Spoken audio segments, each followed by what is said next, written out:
Hello, Blue Rockers. How are you? Welcome to Blue Rock Talk with Connie Willis. This is Earth's most interesting conversations, and that, of course, includes people, places, and things. So how are you guys doing tonight?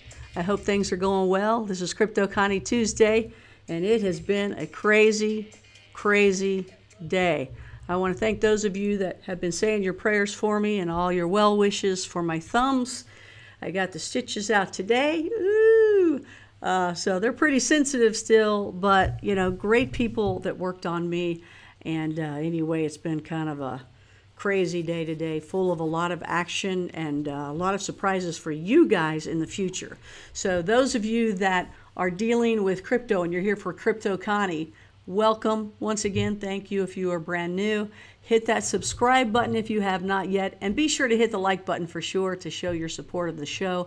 We bring this to you free of charge, and a lot of people don't. So you all know what I'm talking about too. If you are a part of our other nights, Wasted Wednesday coming up in the future, serious look at the cannabis industry, Far Out Thursday, Bigfoot Friday, Stan's Bible Lecture, and this is new to you. Well, I hope that you stick around. I hope you like this because it's basically learning crypto in the layman's terms from the guys that really know what they're doing. They're really in the business. They're really right at the cutting edge. And listen, they are intelligent folk. There's no question about it. So somebody like me comes in to try to put it down on layman's terms for you and I, because I'm just as interested as you are. So please see me as you, and I hope to be asking the same questions you would ask. So far, so good on that, and we'll continue to learn together so that we also can be a part of this big, fantastic future that's ahead of us. Come on, baby. Come on over here. All right, so we are live. Who knows what's going to happen? And we got something very special for you tonight, too. It's some official news. But let me make sure I got everything else done. Okay. Those of you into the crypto world that you're not sure, you're still a beginner, too. Like I said, we put this in layman's terms. But there's a link down below for Crypto School. So you can get some freebie stuff. And then if you want to move forward with these rogue guys, then you can pay some to like get a little deeper into it, or to even watch them in their trading room. All right. So a lot of people are into that. That's why I have that link down below. Excellent, excellent, excellent. You're going to like that. All right, many links down below too. A lot of you want to give, and I appreciate that, to Blue Rock Talk.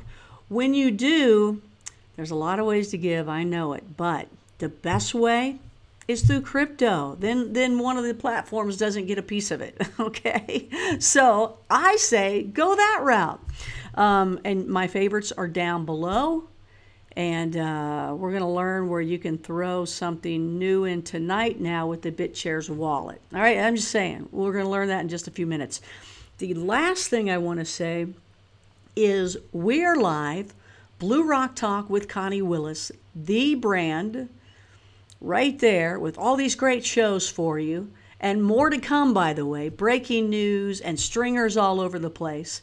But we are now right now broadcasting on YouTube, Twitter, 3 different Facebook pages and groups and, you know, personal pages and all that kind of stuff, as well as DLive.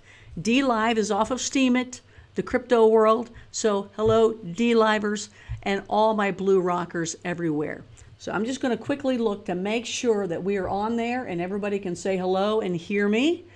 So everybody give a nice, you know, Blue Rocker little hand there for me to let me know that all is well. Now I want to make sure DLive is running too, because that's my RTMP. Those of you in the live streaming world understand that, and those of you in the live streaming world too know that I'm using Wirecast Pro. And if you ever have any tips, let me know. And I do need someone to do a website for me, so if you're out there too, let me know, because I know we got a lot of great crypto folk out here. And I'm so happy about that. So, all right, I got everything in. I've told you everything we need to know for now. Oh, I am going to be on Coast to Coast Sunday night. I know who my person is. I just want to make sure I've got everything under control before I tell you who that is.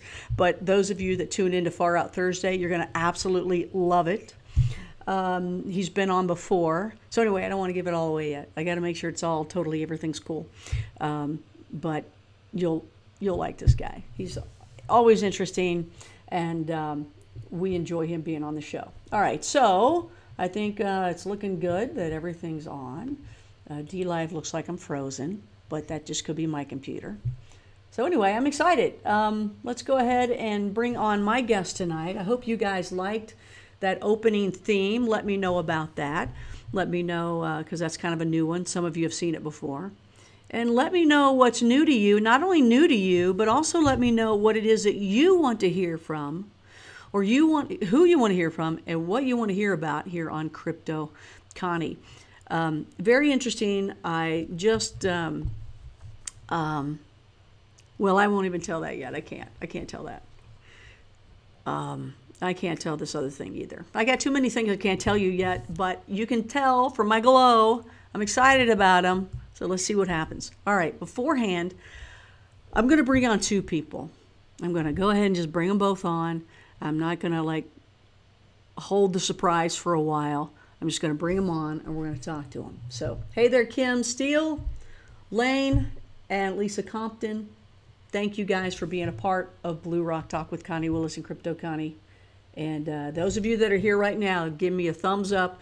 I've got somebody already giving me a thumbs down. That's going to continue to happen for a while because there's some people out there that are not happy about me not bringing on somebody in the past on a show because I didn't want them to smear the other person. So you're going to see that along the way.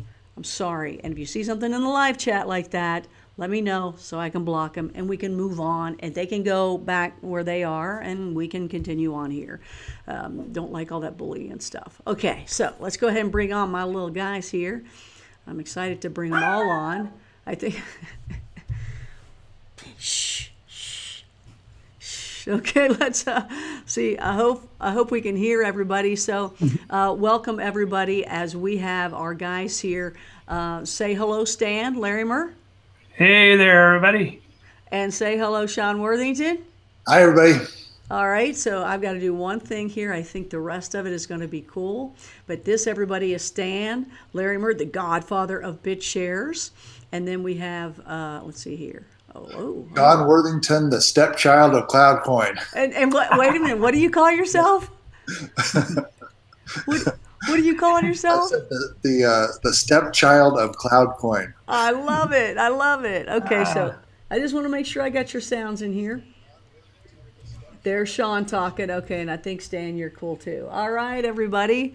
Excellent. I like that. We're going to have to put that up on a billboard somewhere there, Sean. That's kind of cool. All right, so everybody, again, you've seen all three of us together before in the past, and we've talked about like behind the scenes of putting together a joint venture with these two, and then you've seen where they've been at events with each other, and they pretty much are already a team, but I think it's like officially written down on paper or about to before midnight as we continue to put in the little details along the way. But here's the deal. When you're working with Stan Larimer, you know, he's cool with, oh, you don't like that? Let's talk about it. Let's talk about it. Okay, well, if that makes you happier and it doesn't screw us up, we're good, you know. So it's kind of like that where, you know, these are the people that along the way in your adventure that you want to work with, because in your life, you know, as a youngster, you kind of have to take the gig to get the next gig, to get the next gig, and you have to deal with some of the worst people ever because that's really your only shot along the way to get to the next step in the ladder. But when you get to a certain point in your life, you realize, I don't want this, I don't want that, and I'm not going to put up with this or that. And then you start finding people like Stan and Sean who are flexible along the way that say, okay, that still works. I know we promised this before, but this actually is a better idea. So it's constantly growing, and that's basically with the blockchain and with things in the cloud as well.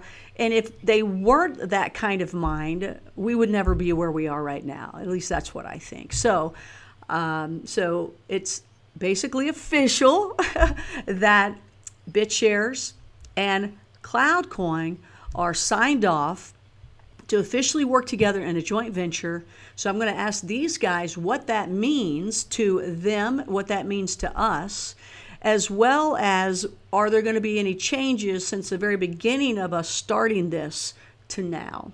So who wants to go first? Let me flip a coin. Let me flip a coin. Let me flip a crypto coin. You got your poker chip there, Stan? Yes, I do. I don't go anywhere without it.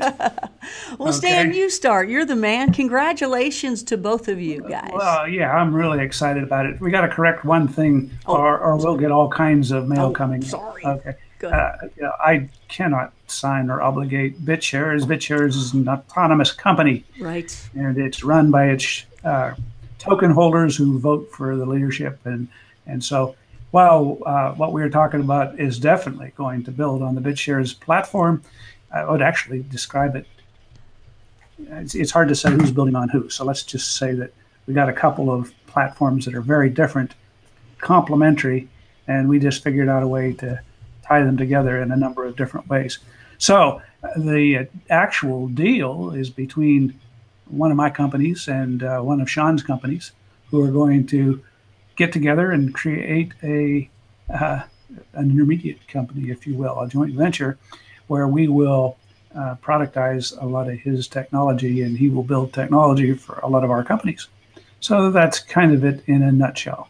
Think of Sean is going to do his thing. And, he's got lots of inventions he wants to make, and he's his own agent.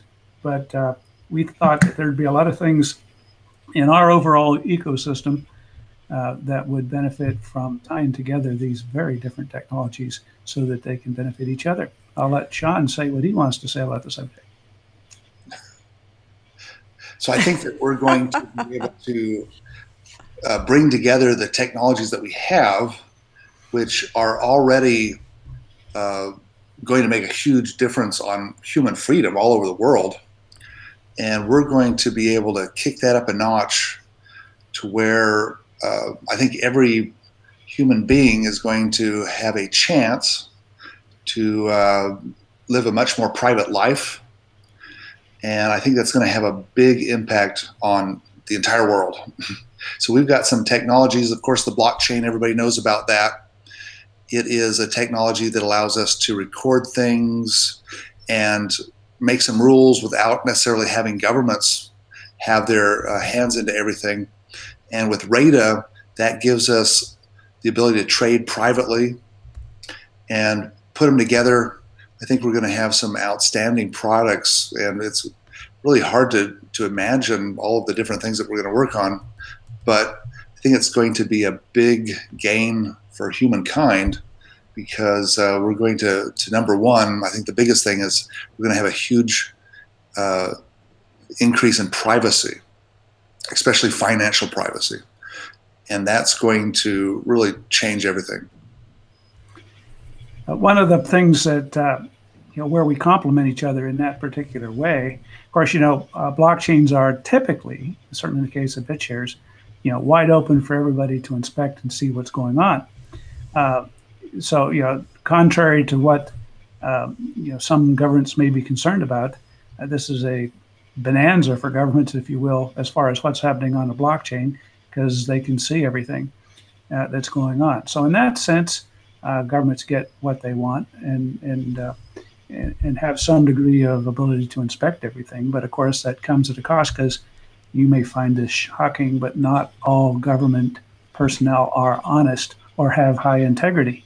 Okay, one of the things that we have discovered, sadly, is that our belief that most of us have been raised with for a long time, that the government is there to be your referee, the honest broker of all things associated. When people can't get along, the government comes along and they're neutral, and they sort out and bring about justice. And we were told that a lot in our lives growing up, that, boy, look how much better America is, for example, than the Soviet Union, or Red China. At those times, they were held up as a place where, the secret police would be monitoring everything you're doing, where people would be afraid to say anything for fear that they might get singled out and disappeared. Well, I do believe that there are some people who do get physically disappeared even in our country. But without going there, there are people trying to make others disappear electronically in terms of their ability to have a presence on the internet or ability to maintain control of their own bank accounts. They're getting awful frisky with seizing people's assets and so on without due process. So a lot of things going out there that actually diminish our confidence that we can trust the government to be an honest broker. And so, we would like to keep something that would be the equivalent of cash. Certainly the CloudCoin technology, the RAIDA technology that backs up CloudCoins, which are offered onto the BitShares network as something you can trade. All of that is just a real nice situation because you can use BitShares to basically establish a price, if you will. One of the problems with the absolute privacy of CloudCoin is how do you, they're private, so how do you get them out there where they can trade against each other and establish a universal price? Well, Sean just finished, and we'll let him tell all about that, getting that onto BitShares so that now CloudCoins can trade via a proxy asset that's good for one CloudCoin. And you can establish a price, and that's huge for getting it growing and so on. But then when you actually want to use it like cash, you can trade in that electronic version for a version that is like a dollar bill that you could hand somebody privately without needing to have the whole world watch you do it. And that's where the CloudCoin comes in, except that he's made that dollar bill something that you could put in a email to somebody and do so privately. So those are just two beautiful technologies that complement each other. He adds privacy to BitShares technology or transactions, and we add the ability to establish a price in our marketplace, which is something that right now no one else can do in terms of exchanges who are just don't quite grok what a CloudCoin is or how to fit it into what they're doing. And so we provided that type of way for Sean to get his tokens established in price so that then they can start bidding each other up and hopefully grow in value. Sean, did I cover that about right? Yes, you did. And, we don't just have to worry about the United States government because actually our government is pretty good in comparison with the others. I mean, think about how much trade that we do with China, how much trade we do with the Middle East as far as oil goes, how much trade we do with the 168 other countries in the world. And we have to deal with their governments and their tariffs and their taxes and their rules and their bureaucracy. And these digital currencies allow us to go from me, the American, right to the Russian or the Iranian or the Chinese person or the person in Venezuela who do not care about communism, that don't like the dictators, that don't want all the rules and the laws. And we can trade and get through all of that bureaucracy, not just of our own country, but other countries. So it's really a boon for freedom, for people all over the world who are freedom lovers. And it's going to really empower everybody that's into free markets and capitalism. So it's going to be wonderful. And when it comes to the trading cloud coins, when you trade cloud coins, there's no record of it. There's no way to tell, what the value is, or because they're all traded from person to person, and you just don't see that transaction. By having CloudCoin on the BitShares network and the BitShares exchange, now we can do what's called price discovery. And that's where the buyers come and the sellers come, and everybody gets a chance to bid for that good, and we can actually see what it's worth. And so for the first time, we've been able to see what CloudCoin is worth, and it's actually, we're pretty happy with the value so far. We have set up it so that people can change their cloud coins into BitShares. We're still working on doing the exact opposite, changing the BitShares back into cloud coins. That should come this week. Our programmer has been sick for the last couple days, but we're 95% 5% of the way. We just need to change a script here and there, and we'll have that going. And so that's going to make it so that people can take their currency, their cryptocurrencies, and put them on a platform in which it's 100% private. They don't have an account. They don't have to sign up for anything. They don't have to log in. And they're going to be able to keep their cloud coins privately. Nobody's going to see their transactions. So it's going to be a great way for people that want privacy to be able to get that. And, you know, I think I need to draw another parallel. For most of human history, we've had that kind of privacy. You know, in my lifetime, it was quite common to pay cash for something.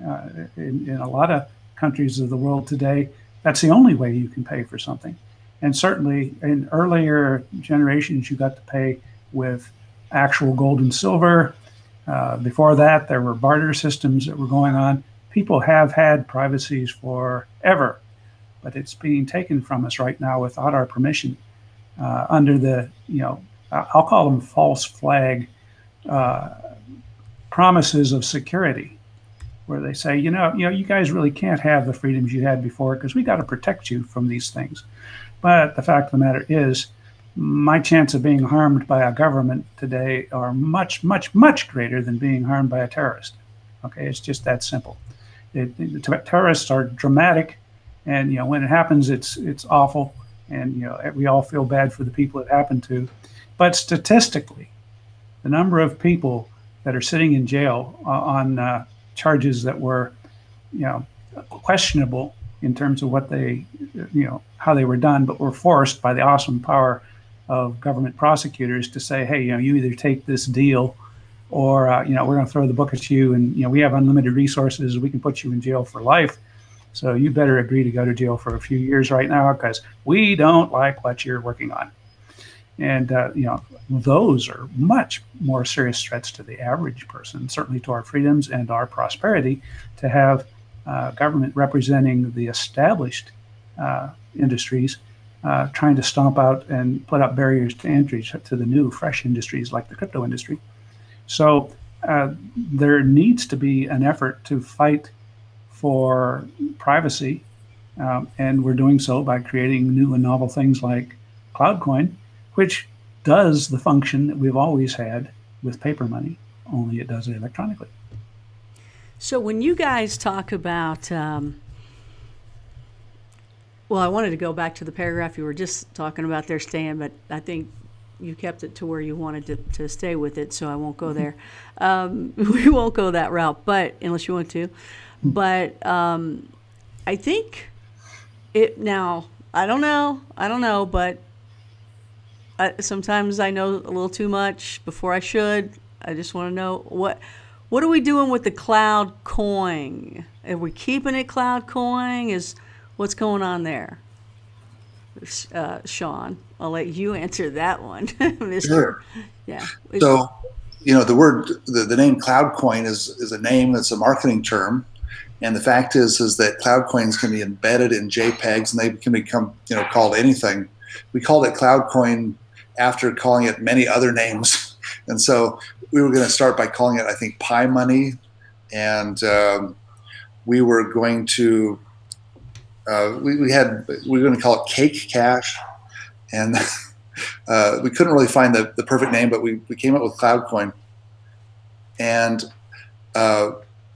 then we worked with another organization who created something called Celebrium.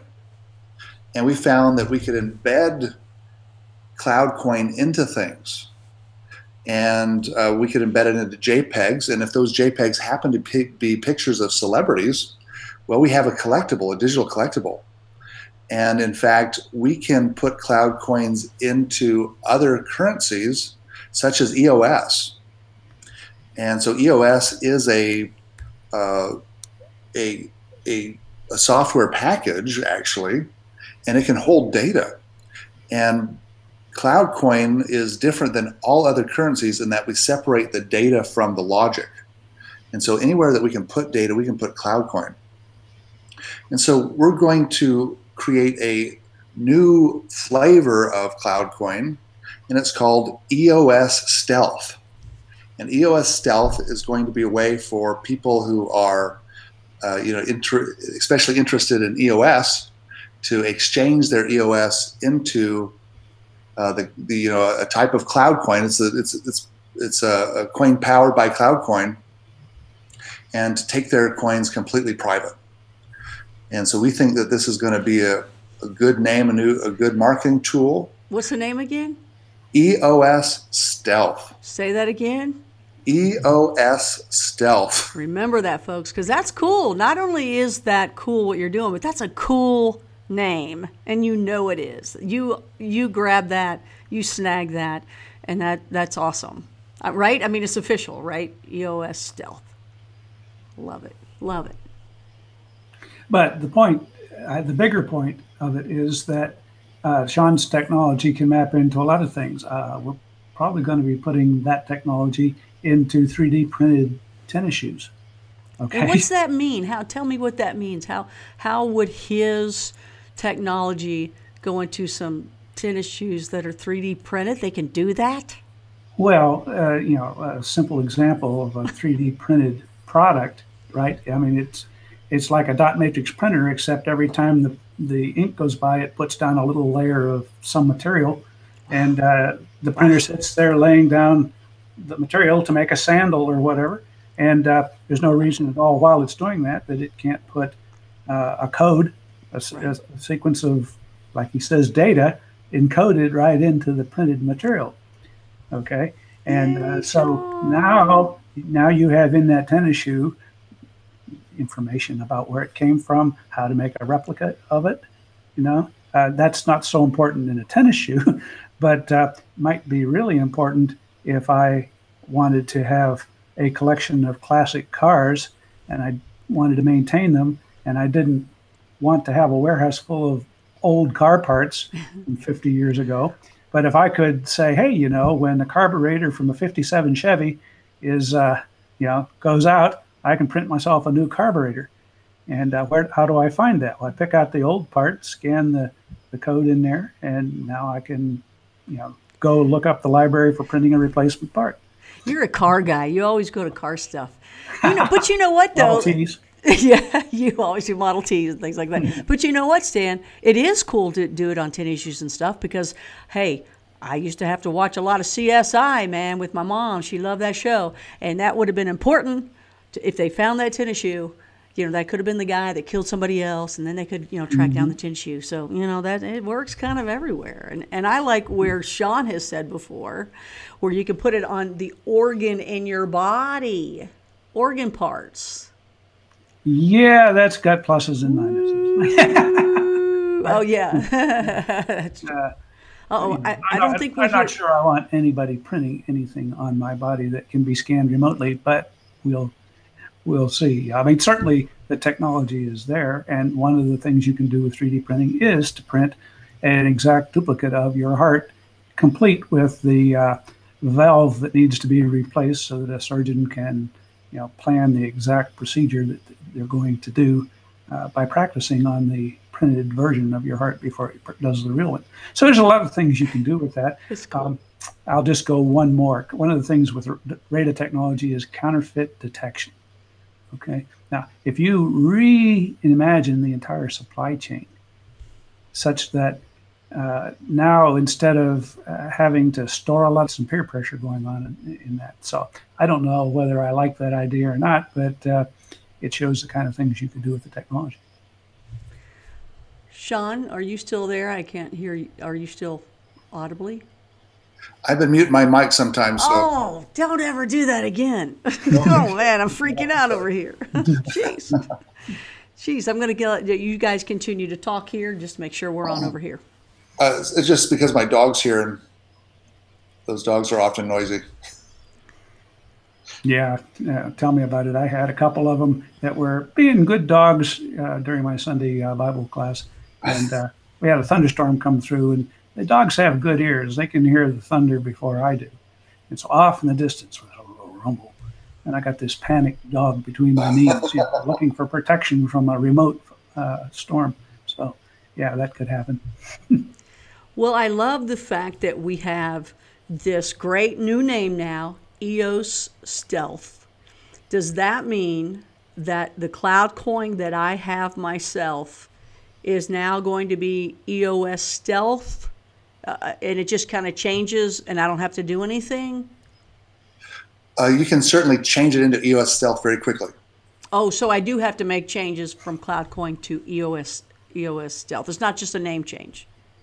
Well, there's going to be different files that it's put in, and different software, slightly different software, but it will convert over. Okay, so right now, anybody that has a cloud vault depository bank, right? Yes. Whether it's Mac or app or Android, iOS or Android, we will get a new one of those, and then we will make the switch. That's right. Okay, so when do we do that? What's going on with that? How long we got? Well, we actually already came out with one EOS Stealth client. And that was for Windows, and it was console, and but it didn't pass testing, and so we're loser. We have some problems, but actually we should be able to do that within like a week. Excellent. And so it should be very easy, and so I expect to have a very simple client in the next week. Okay. When you say a client, what's that mean? A client allows you to. It's a wallet, I guess you could say. Oh, because I thought I was a client. If I buy from you, I thought I'm a client. No. So I'm using software programmer terms. Client crypto Connie layman's terms, right? Okay, okay. So they I think we're actually going to call it EOS Stealth Wallet. Excellent. We know what that means. Yeah. Okay. That makes sense to everybody. Yeah. I have a question. Sure. I haven't had a chance to keep up with Sean. He's like 1,000 miles an hour.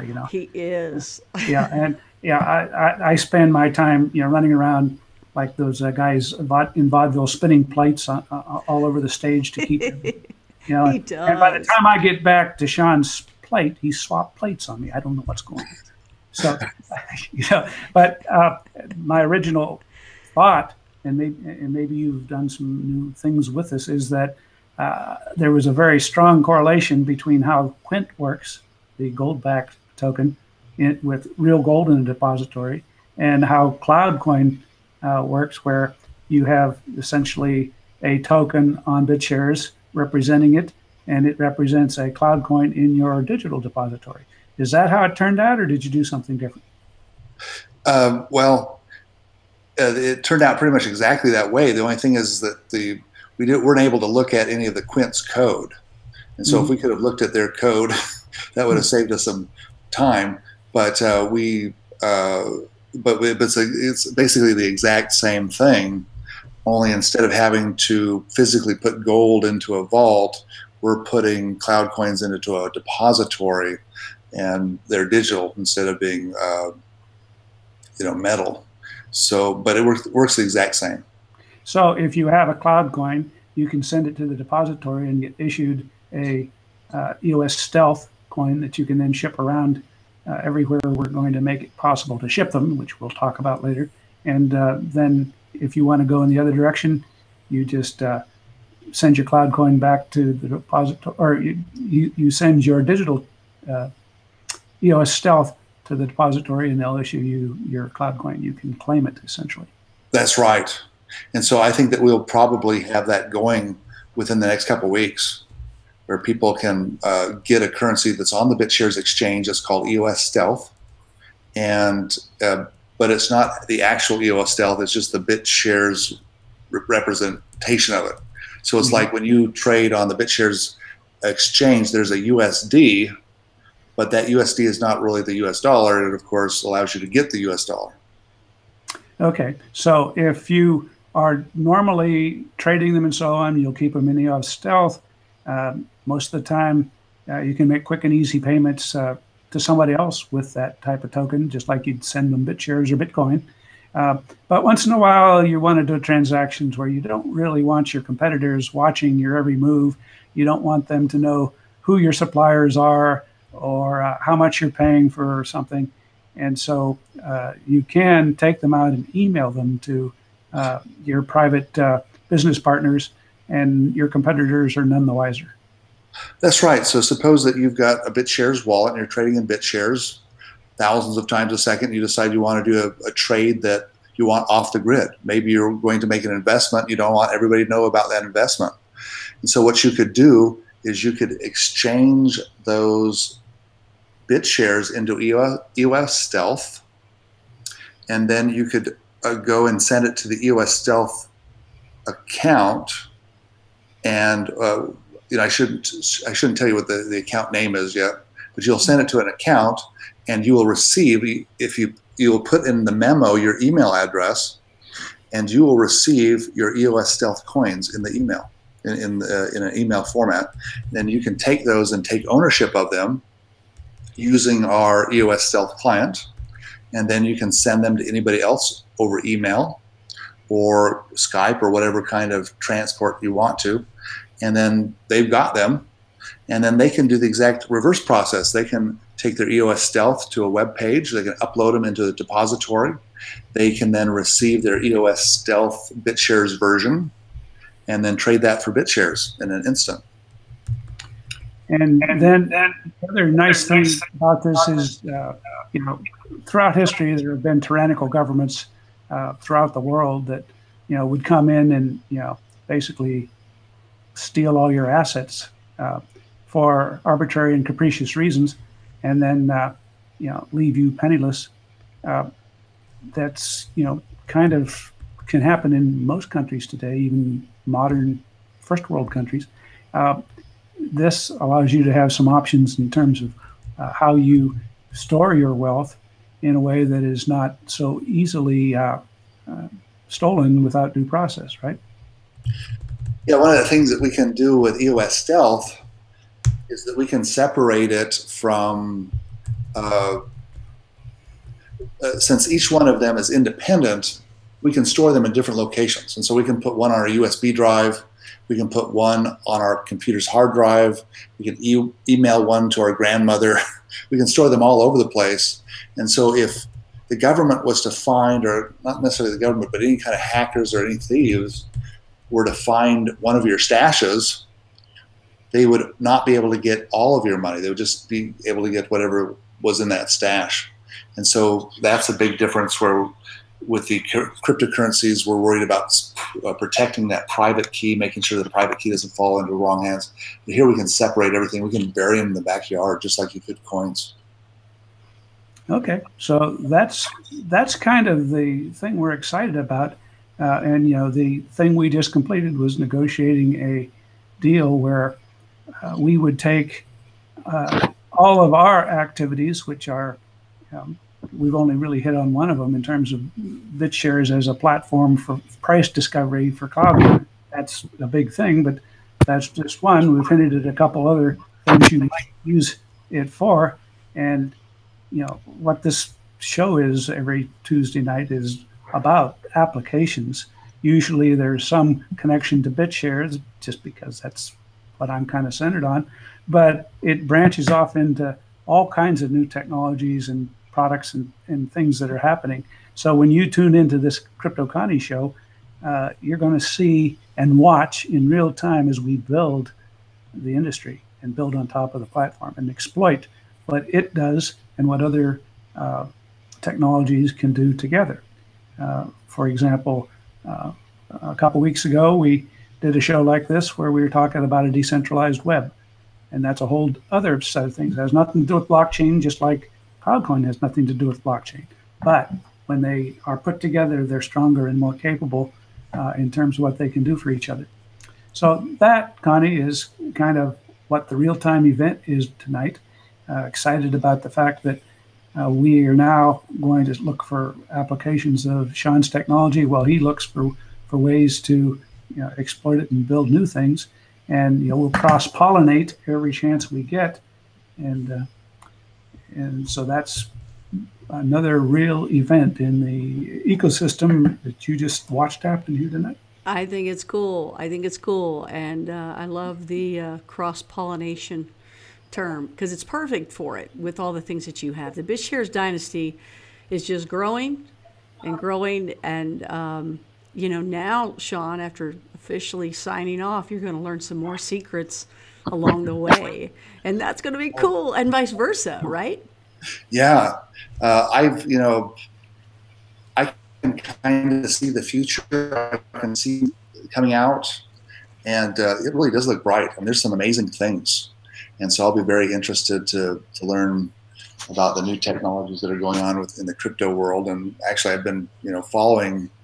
I've been actually added to one of the chats, and I don't because I don't know what they're talking about. But I get to watch their discussions, and there's a lot of really interesting things that are being talked about, and a lot of it has to do with legal stuff, you know, because you don't want to break the law and get in trouble. And there's lots of things that you can do that keep yourself out of trouble, but still allows you to operate privately. And that's what I see in a lot of these chats, you know, figuring out how to follow the law to the letter, but at the same time be able to achieve that privacy. So that's really good. I'm sure that's going to be tough, but you know what? That helps with the joint venture the way you have it. That's you help stand out, and I don't know who's got the mic there. You help stand out tremendously by continuously watching that because your technology is just different. Did I lose both of you? Okay, no, we're just stunned with that profound statement. No, well, did y'all hear that noise going on, or is it just me? Yeah, it sounded like there was a little sassy dog, you know, scraping at the microphone somewhere. No, it was definitely something hitting a mic like a lavalier or something. But that's why I'm like, what's going on? Y'all are ruining my profoundness. I've been touching my computer, and I don't know where the mic is. Maybe I actually touched the mic. You crypto and you cloud guys, quit touching your computer so much. Get a life. Probably up against the mic. I'm sorry about that. I'm sorry. I know y'all don't watch Silicon Valley yet on HBO, but if you did and you used that line you just used, you'd be laughing your heads off. I love that show. You guys have to watch it. It's so you. In fact, being a friend of mine, we picked out, okay, who's who along the way. There's one guy named Guilfoyle. We already have a guy for that. We're trying to find out who you guys are along the way. And then you'll really enjoy it even more so. But there is a guy trying to do a decentralized web on there. And, you know, we kind of thought that might have been Dan because, you know, he's like the head guy. And, you know, Dan's like, seems to be the leading guy in the crypto world. Am I wrong? I think you're absolutely right. Oh. Well, Sean will say one thing, and then it's Dan, of course, the dad. Well, yeah, I wouldn't dare try to promote him up there on the absolute pinnacle, but certainly he's a candidate in the top 10, I'd say. Oh my gosh, he's like loved by all. Yeah, I think which is a good thing, by the way, Stan. I think that now that Satoshi's disappeared, we don't know who he is or where he, you know, there definitely is a empty spot there, and you could make a lot of arguments about who should be there. I definitely think Dan should be there. He's the top.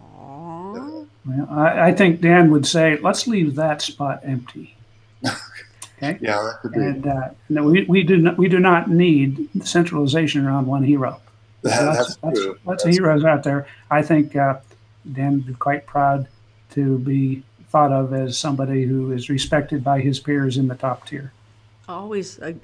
Does he? So he thinks a lot like you then? I mean, not at all. In that way, or no, not at all. I'll never forget when I said something like, I could see the resemblance, and you said, that's bad. I said, why? Nobody wants to hear they think like their dad. Or nobody wants to look like their old man, you said. That was so funny. And by the way, you know, I think he has far eclipsed his old man, so, you know, let's give credit where credit's due. As soon as he puts pigs in space, because, you know, you've been working with space stuff, so, but, you know, golly, I'm sure he'll do something like that. One day we'll find out all those secrets there too. But Sean, because you saw the sign off is tonight by midnight, right? Because they're still doing little details. You're going to learn more about what Stan's got up his sleeve and MichaelX. And then Stan's going to learn more about what you got up your sleeve. And I think it's just going to be fun and exciting because it is true. Stan was right. He's like juggling all those plates. He's that guy. And he is. It is so hard to get time with Stan because he's doing that number. And he's like, okay, I'll talk to you as long as you hold one of these sticks up and you know, hold one of these plates, keep it going for me, right? And Sean is like this, vroom, vroom, vroom, vroom. He is fast. And I'm like, all right, you guys, we got to make this thing happen because Sean is like 10 galaxies ahead of us now. It's amazing. So the combination of you two doing that is going to be great. It's going to be a plus to the BitShares dynasty, without a doubt. That's how I feel. Yeah, I'd say that. I mean, I like the idea of being target designation, and he can be the you know, the pointy end of the spear. That'd be great. So now, if I can throw this out, I think it's okay. Let me know if it's not. I have a delay. I can hit it. So a joint venture, but also Sean's going to be a pretty big player, you know, helping out all of BitShares Dynasty stuff, correct? He's going to be in a nice little position. Yeah, we've asked him to be CTO at Cryptonomex. So, yay! Yeah, he, you know, obviously he's got his own businesses to run and his own empire and so on. But, you know, Cryptonomex is a company that makes connections and looks for ways to make things happen. And so I would describe us as a different type of a company incubator of different types. A joint venture incubator is probably the best way to describe us. And so we got lots of opportunities that come along all the time. And usually it involves you know, somebody who can think rapidly about what might be possible with different technologies. And of course, Sean has his, you know, deep dive PhD expertise in RAIDA technology, but that doesn't mean he's not capable of understanding what a blockchain is or how to integrate with it or how products can be used to use different types of things. So, you know, he's one of a small group of people that sit at Cryptonomex and look for connections that we can make happen. And so welcome on board there, Sean. Yeah, Sean, what do you think about all that? I think it's great. I think that it's good to consolidate technology in a way that you know, you've got a kind of a instead of everybody trying to do the same thing, you know, I'm sorry, you know, everybody trying to repeat the same type of technology. If we can consolidate it and put all of our eggs into one basket, I think that we're going to be a lot more effective. And so I think having me as the CTO is going to be a good thing. It's going to allow us to really leverage everything. So should make everything much more efficient.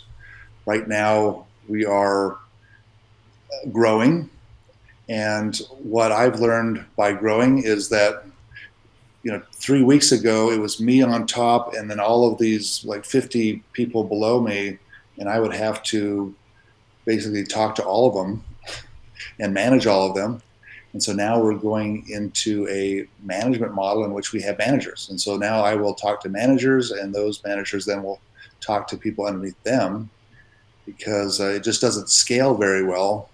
Me, you know, adding employees and me trying to manage them all. And so finding the managers is quite a process. But we've started our first, I guess you could, I don't want to call it a division, maybe call it a project, and where we have a manager that's in charge of that, and that manager can handle all of the employees and all the technology. And all I need to do is worry about the design. So I can just say, okay, let's do this and let's do that and let's have it do this, and create the documents that show how it should run and how it should work, create the protocols, and they can go and put it to work and put it into practice. That's going to multiply that that project by 10%, like you know, 1,000%. I mean, it's going to be much more fun for you too, as opposed to going and pulling your hair out. Yeah, let me tell you. I mean, before this interview, I was programming during the interview, I've been thinking about stopping and programming. And you have a sick kid, and you've got programming. It's actually design of protocols, Yeah. design of network protocols, and so that's what I want to do when I get off of this interview. And I'm hoping that this new management system that we're going to have, which is quite typical, actually. I mean, I have modeled it after Apple because they had Steve Jobs. And, yeah, and so long as the project managers are competent and they can get the job done, and they can follow the vision and follow the, what the goals, then it should be much more efficient. And now we've got much more investment. And so I think that our organization is going to completely change, but we are in a process of just converting over. And I think that being the CTO of Cryptonomex is going to be a good thing. So I'll be able to leverage all that technology. And, one of the things that Cryptonomex has had in the past is we've been blessed with lots of decentralized development partners located in Europe and down in Thailand and out in Utah, right here in Virginia. Different development teams we go to for specialties. One of them in particular has been with us since day one, 5 years ago, coming up here on Guy Fawkes Day. We launched the very first prototype, BitShares, for BitShares. And the same team that helped us do that first prototype is building some new stuff that we'll talk about in a couple of weeks. And so, we've got those teams out there, but there's never enough whenever these ideas are coming along. And now Sean is sitting there with RAIDATECH as a very big lab that we can rely on to do stuff. And from his position as CTO, he can decide which of these companies is the right place to put tasks into as we go along. So he'll get to look over the back fences of a number of different teams while he's building up his own. And I think that that gives us a lot more. Right now, we keep Michael Taggart just running ragged, managing those other teams. So he's going to appreciate having a CTO that will take over some of those projects and development, and help decide how to make connections and what the right capability is to tap for any new thing we want to do. Yeah, how's that make you feel there, Sean? You think you might be pulling your hair out again? So I remember meeting you early on, and you had said, hey, look, my stuff's in the cloud, Connie. I don't know the blockchain. And then we talked a little more along the way. I was your first video interview. Yay, bluerocktalk, everybody. Mm-hmm. But you had to start learning the blockchain. You were like, we need to get on an exchange. So here you are. You already have a mind that soaks everything in. There's no question about that. So where at first you were like, no blockchain, boom, we're on the cloud. Now you've to be able to get on the exchange, you got to learn the blockchain. And now with CTO of Cryptonomex, you got to learn even more. Again, your mind is like a sponge. However, you had that blockage before, like no blockchain. So obviously you've dropped that. Did you feel good after letting it go? Did you get a little weight off of you? And and how do you feel about moving forward in that? Because you've learned more about the blockchain, and you will learn even more. And who knows what's going to happen with that in the future? But what's that like to you? Do you see even more opportunities because of that with your technology? So the blockchain is much more complicated, and it's much more expensive to develop on. And so the people that work on the blockchain as programmers, usually they're paid quite a bit more. And so I don't think that I could have afforded to develop on the blockchain before because of just how expensive it is. I myself am not I'm not a computer scientist. I don't have a degree in computer science. I have a degree in computer information systems.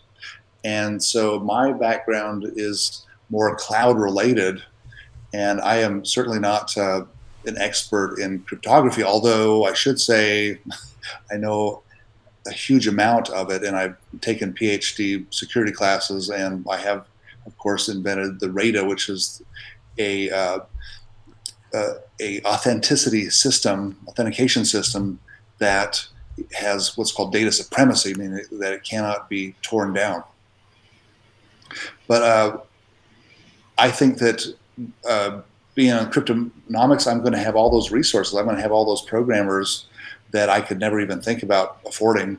In fact, I'm going to be able to call up Jared himself, and Jared is like the god, one of the gods of cryptography and cryptocurrencies. And although he's gotten out of that now he wants to do the decentralized web and doesn't want to necessarily do so much with the currencies. But I think I'm going to have this huge amount of pool of assets to be able to draw on. So it should be very easy. Yeah, and just that is a good point in terms of just Sean properly recognizes the talent inherent in Jared, and it boggles my mind. He created an entire new function by going in literally in 3 days, grabbing Steemit and making a clone of it, and using it for a completely different purpose in his decentralized application suite. And then, I guess maybe it took another 4 days of talking to some other experts we put him in contact with. That's kind of what we do, is make connections, like I said. So we called up some other members in the industry who had done stuff using that code base, and he found out the 2 or 3 little bugs. It was interesting to watch them talk. So, in terms of the depth of understanding, to be able to ask the questions he asked and quickly get the answers and get his system up. So maybe in a week, a complete new product based on Steemit comes out of the mind of Jared Rice. So, that is the kind of thing we see scattered around the industry. And at Cryptonomex, we've never wanted to put them all in one company. That makes them vulnerable in ways I don't even want to think about. So we let everybody do their own thing, like Sean does his own thing. He has his own company. He has his own vision of where he's going. And if he never talks to the rest of us, he'll still get there. But by having all these associations, he'll get there faster and produce a lot more side spin-offs on the way. So that's sort of what we see happening. And that's why I refer to Sean as one of the 4 horsemen of BitShares' future. And of course, he's got his own future independent of BitShares, but BitShares benefits from the fact that he exists. Well, that's special to be one of the 4 horsemen there, Sean. Yeah, that's the government apocalypse. Yeah. Well, you all both want the government to run everything, right? Yeah, obviously. I spent 40 years giving power to the beast in the aerospace industry, and I hope they use it well. But lately, I'm not so sure I trust them with too much power. Dude, they're not even telling you about all the UFOs out there and what else is on Mars. So come on. I expect them to notify me about these things. What's wrong with them? They should have contacted you first. Yeah. And I grew up in the wilderness and went on a scientific expedition in the Australian outback for 3 months, and there was just no government.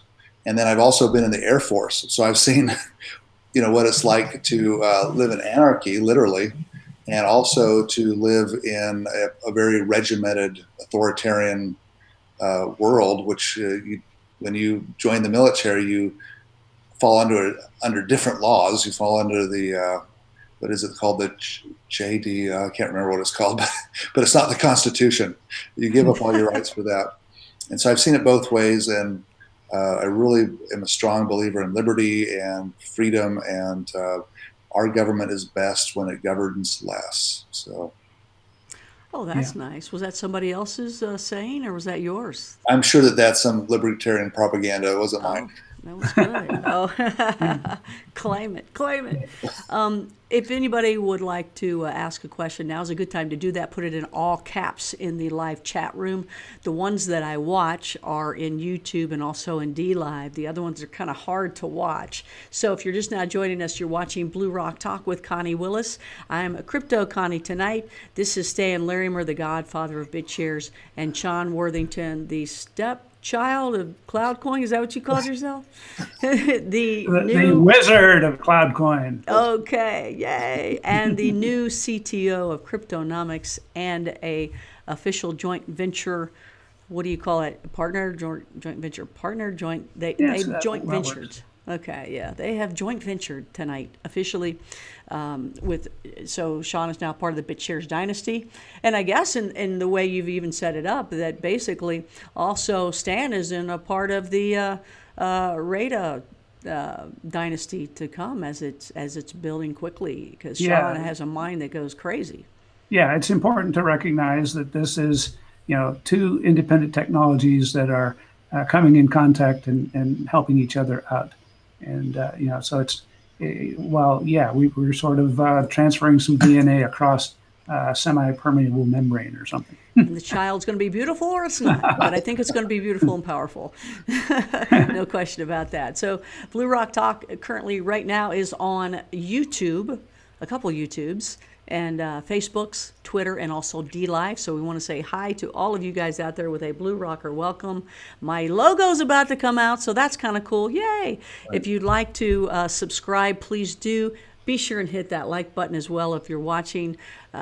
Comments later if those of you are watching this as it's archived. And please, those of you in the live chat room, ask your questions that you'd like to ask these guys about what's going on in all caps. That way I can find it. Some of you are out there going, well, I really don't understand how to do this, and I'd like to know how to trade. And well, there's a crypto school link down below that I have for you. Some of it's free, and if you want to go further, like the basic stuff is free. If you want to go further, you can pay for that, and you can actually watch people in the trading room. It's really pretty cool. So, and you'll learn more about those guys in the future here on Crypto Connie. And I don't know, you guys got some cool things coming up. I definitely want to get to some of the questions over here on the live chat. But one of them I know for sure was, and this is for you, Sean, what is the difference between CloudCoin and EOS Stealth? So there's not much difference. It's a different name and it's a different currency.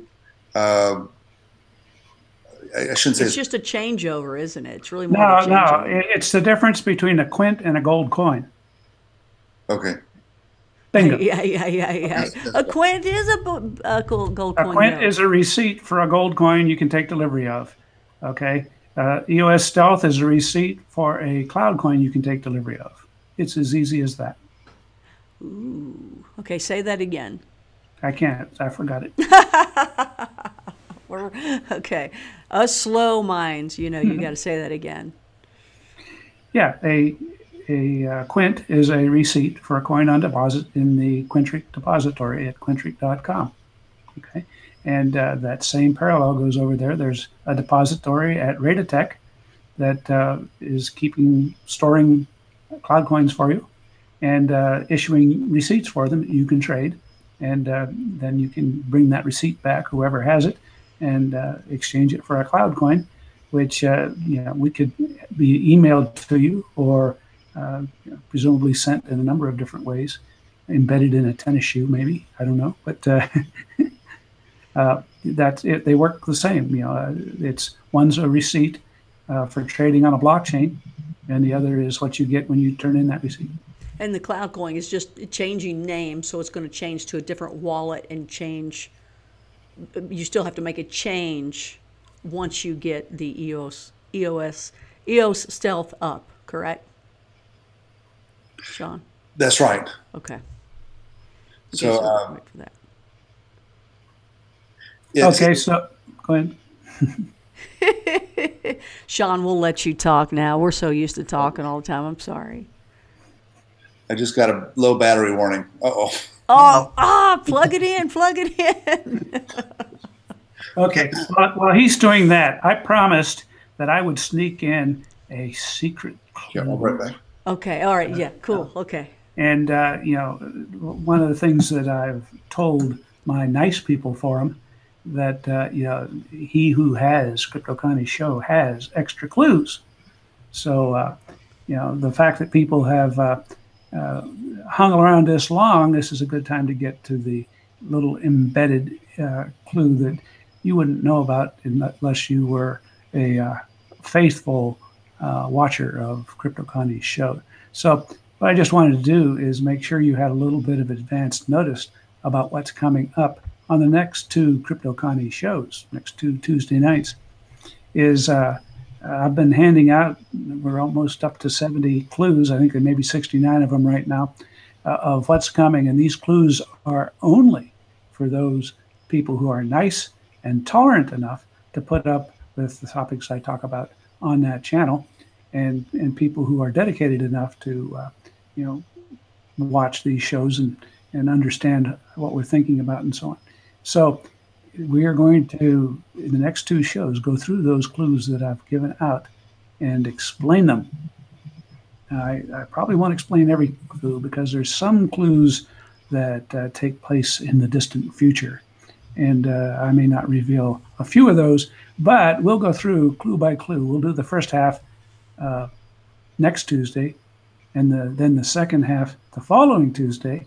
And then later in that week, I will be revealing it to folks in Europe and Brazil in unencrypted form. But the people who have been following it all this time will understand the true meaning. To the rest of the world, they'll get just the facts, but understanding the implication of those facts is for those who have been true believers in what we're trying to do. So that was the little secret that I wanted to get out there, so people make sure you're queued up to hear what we have to say. Connie's going to go through them clue by clue. Oh my gosh, and how many are there? Well, there'll be 35 one night and 35 the next night. Okay. So as each of those clues comes up, and I'll give Connie the list of the ones she's allowed to talk about, because there's a few that I probably will say, nah, I'm going to hold off for a fortnight or so before we actually reveal that. And there are things that may not be revealed for 40 days and 7 weeks, which was one of the other clues we had. So I'll give you the ones that I can talk about, and that'll be a lot more than the rest of the world knows. Sean, do you know about any of this, or you've been busy? So I was just plugging in my computer, unfortunately. So that's good. I got to remember that line next time someone asks Sean me was featured in clue 38 there. Sean, that's pretty cool. I don't think I made a clue. So you're good. Yes, you did make a clue, Connie. I did? Yes. He who has Crypto Connie Show has additional clues. Oh, well, that's cool. Thanks. Yay. Yay. Thank you. Okay, so let me go to some questions. While I go to one of the questions here, where are you headed next? Well, both of you are probably headed somewhere, but first of all, Stan, where are you headed next? We know that you're going out of the country for a while. You've been talking about that, so. Yeah, I'll be next week out probably in Utah and meeting with some new customers and clients and potential partners there. And then from there, the next week, I'll be heading over to Amsterdam for the BitFest activity there. At that point, I will tell the world the basic facts about what it is we're doing that I haven't been talking in the other forums about. So it may come as a bit of a surprise for people who aren't willing to attend the Nice People channel. But that'll be done. As soon as I get done with that presentation, I'm going to hop on a plane, fly back to Dulles, and I have a layover at Dulles Airport for about 8 hours before I have to fly down to Sao Paulo, Brazil. So that's 2 back-to-back ocean crossings, actually 3. Cross the Atlantic one day, given a presentation, cross the Atlantic again, do my Sunday afternoon Bible study from Dulles Airport, and then hop on a plane to Sao Paulo, spend a couple days down there, and then fly back across again to Virginia, kiss my wife, and then turn around and fly over to Ireland for a week to do a documentary on Quintric and the Middle Kingdom of Ireland over there, the Breffni. That's cool. Don't forget, you got to meet up with CryptVisor. And there are people who have been planning to meet me at these different stops. So who knows what might come out of those as we wander around.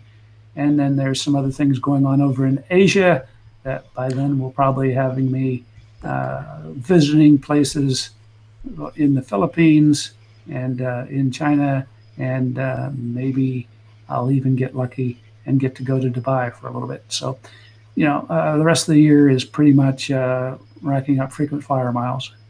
Nice. You'll be able to use those. What about you, Sean?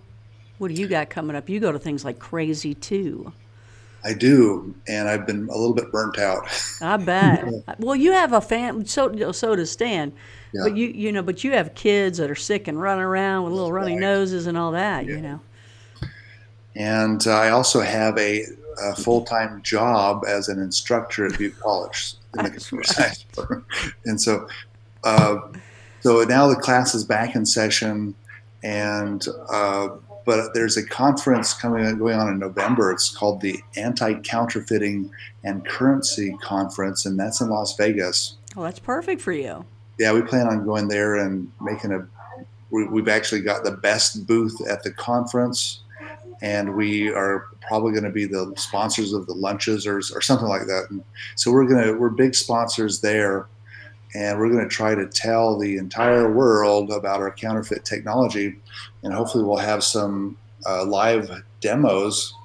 One of the things that we're working on right now is the idea that a girl goes and buys some new shoes or something, or new purse, and she goes to school, and these shoes actually have NFC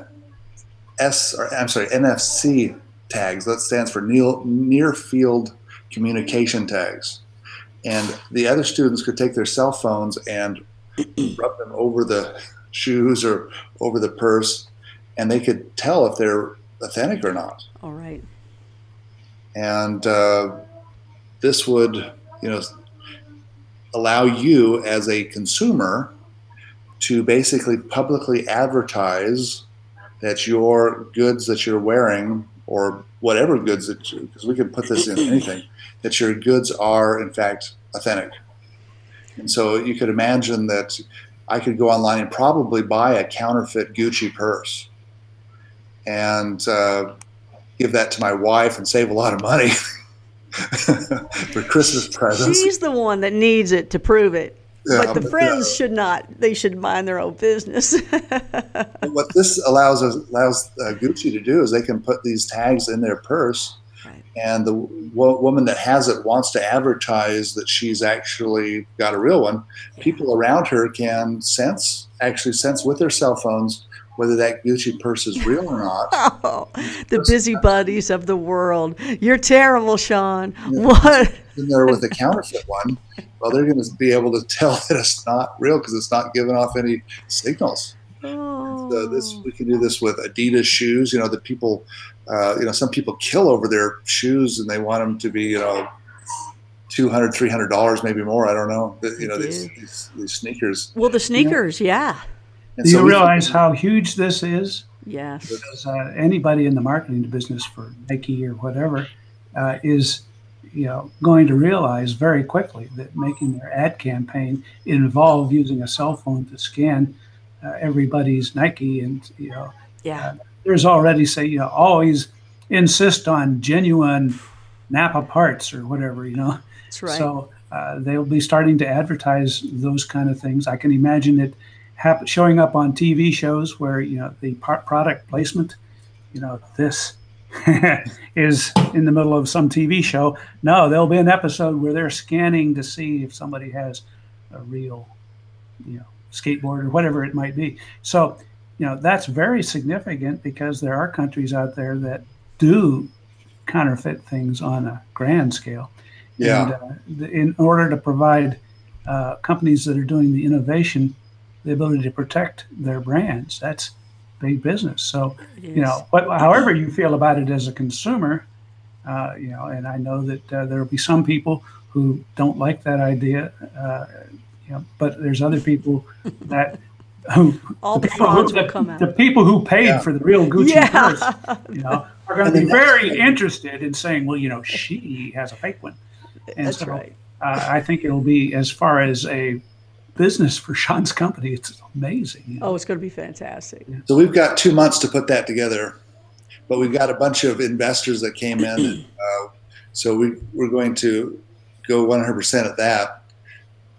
But the ultimate thing we want to do is we want to provide. Have you seen those little chips that they put into dogs? They're actually look like grains of rice, and they actually inject them into dogs. Yeah. Well, we want to have those, but in pills, and we want to make them so small that you can swallow them. They just travel through your entire system. And so what this allows us to do is to check to see if a pill is authentic before you take it.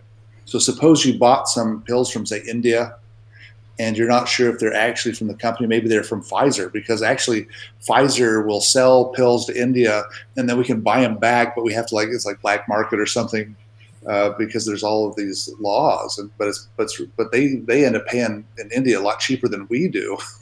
But we could actually conceivably put little nano chips into these pills and pharmaceuticals, and you'd be able to tell they're real. And so that could be with all kinds of foodstuffs that I just want to make sure that if I'm in another country, I'm not eating dog or human. That's all. You know what I'm saying? And how does that make you feel, Stan? Does that, does that bring about to you like the beast, the mark of the beast? Every time Sean ever talks about this stuff to me, I always think, oh no, Sean's going to bring the mark of the beast to us all. We're going to, when they say, hey, you're going to have to get stamped, right, at the end of times. Yeah. Okay. Doesn't that scare you? No, because, I am highly concerned about the possibility that the RFID tag could be used to create something like the mark of the beast, but it has a lot of other valid uses, like it does. Suggesting. And so, the mark of the beast is something that you will not take accidentally. It is something that you will pledge allegiance to choose a one world government in order to get this mark, and you can't get it by accident. And so, that is furthest thing that Sean wants to do is a one world government, isn't it? That's right. I want to make it so that all the governments can be separate.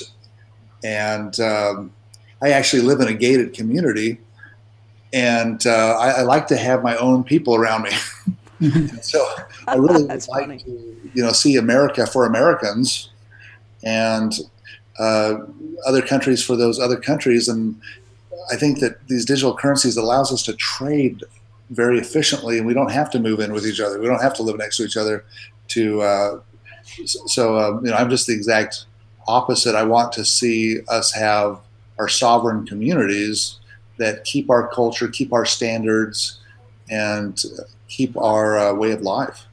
Just even in the culinary world, let me tell you, I love that. I love the differences of everybody's flavor profiles, and I want to keep them all separate. I understand infusion, but even at culinary school, which the one I went to was CIA, the Harvard of culinary schools in the United States.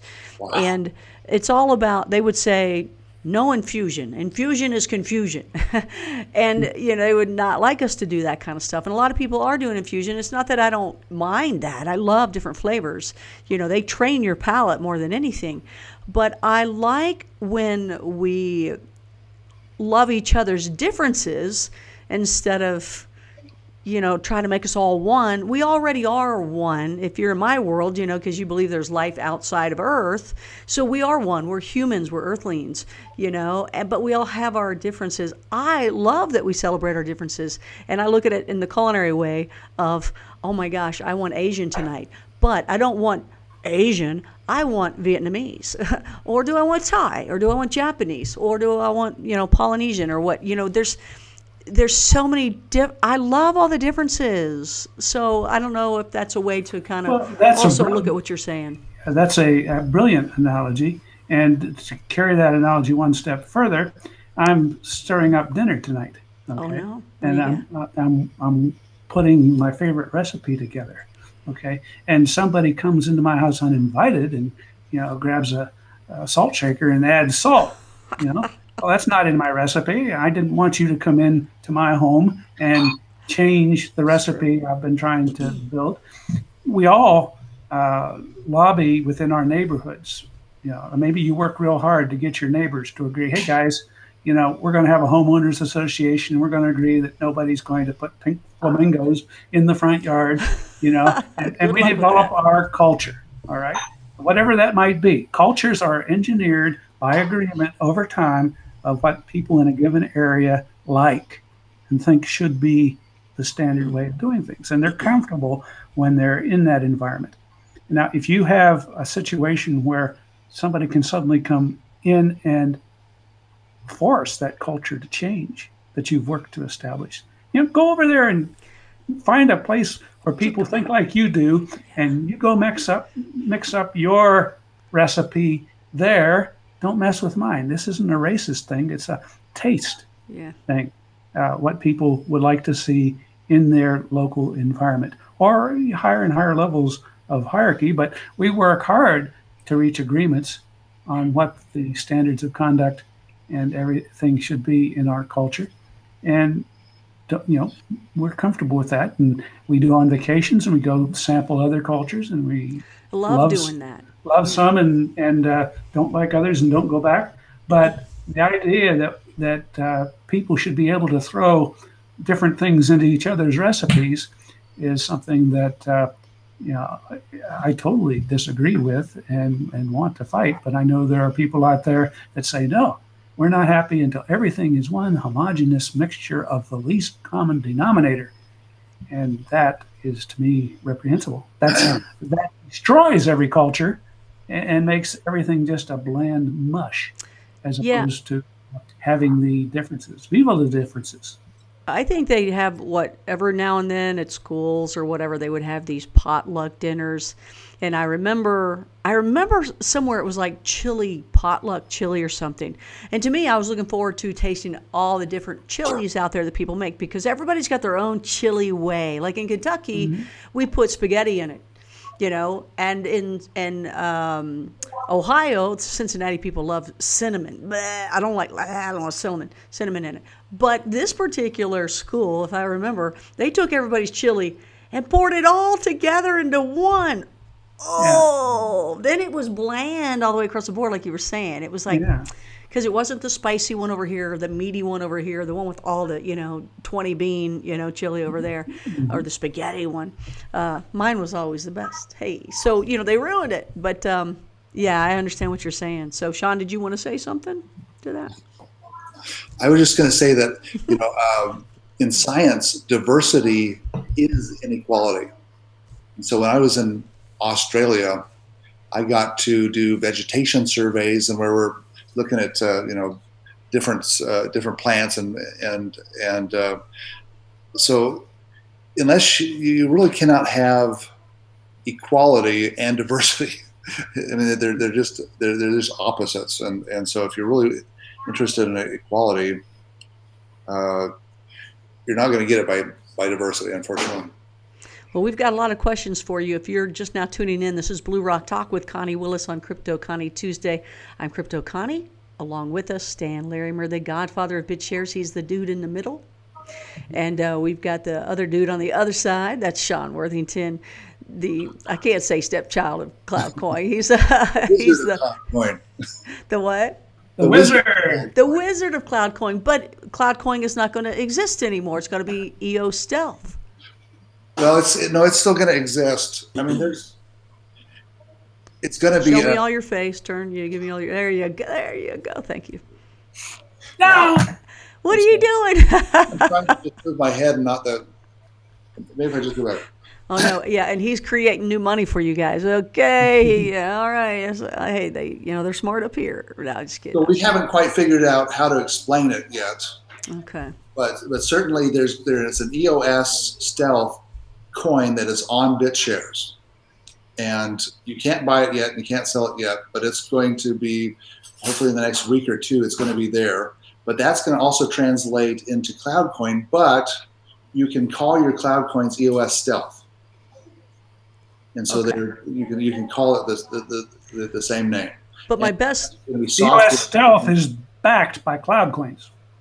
That's right. There you go. Right. There you go. Okay. And so that might be a little bit confusing, and hopefully it's not a marketing disaster or anything, but it's already confusing. Oh, yeah. So EOS Stealth client, and you're going to be able to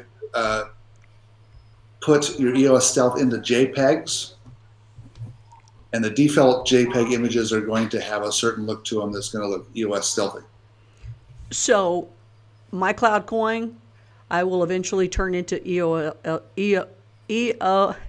Stealth. EOS Stealth, yeah. What? So you can go back and forth. You can just trade them. Oh, okay, but they're still going to be CloudCoin. Yes. They're both going to be out there. Yes. Oh, okay. Oh, so I can just keep my CloudCoin where they are, and I can buy some EOS Stealth. That's right. Well. I can have both. Yeah, it's just a different name basically. Okay. But there's not two coins. I mean, it's all the same coin, but it's kind of like the Celebrium. We got the Celebrium, and it's really JPEGs with cloud coins in them, and with celebrity pictures. And so this is kind of like a white labeling of the cloud coin. With cryptocurrencies, you have 1,000 different currencies. You've got the pot coin, and you've got the garlic bread coin, and you have the dental coin, and you've got all of these different coins, and most of those are just the same code. They just take the Bitcoin code and they copy and paste it, and they rename it. And so this is somewhat like that, but instead of copying the code, we're using the same coin. So we're taking CloudCoin, we're making a specialized use for it. And so for me, the ultimate use is for it to go inside of EOS. And we've got another example of that I'll just mention that'll be coming online in the next few weeks. And that is Silk Skyway has a Silk Root Museum backed coin that is actually underneath a quint, and an iQuint in this case, international quint. But it's something that is rebranded, white labeled, and called the Silk.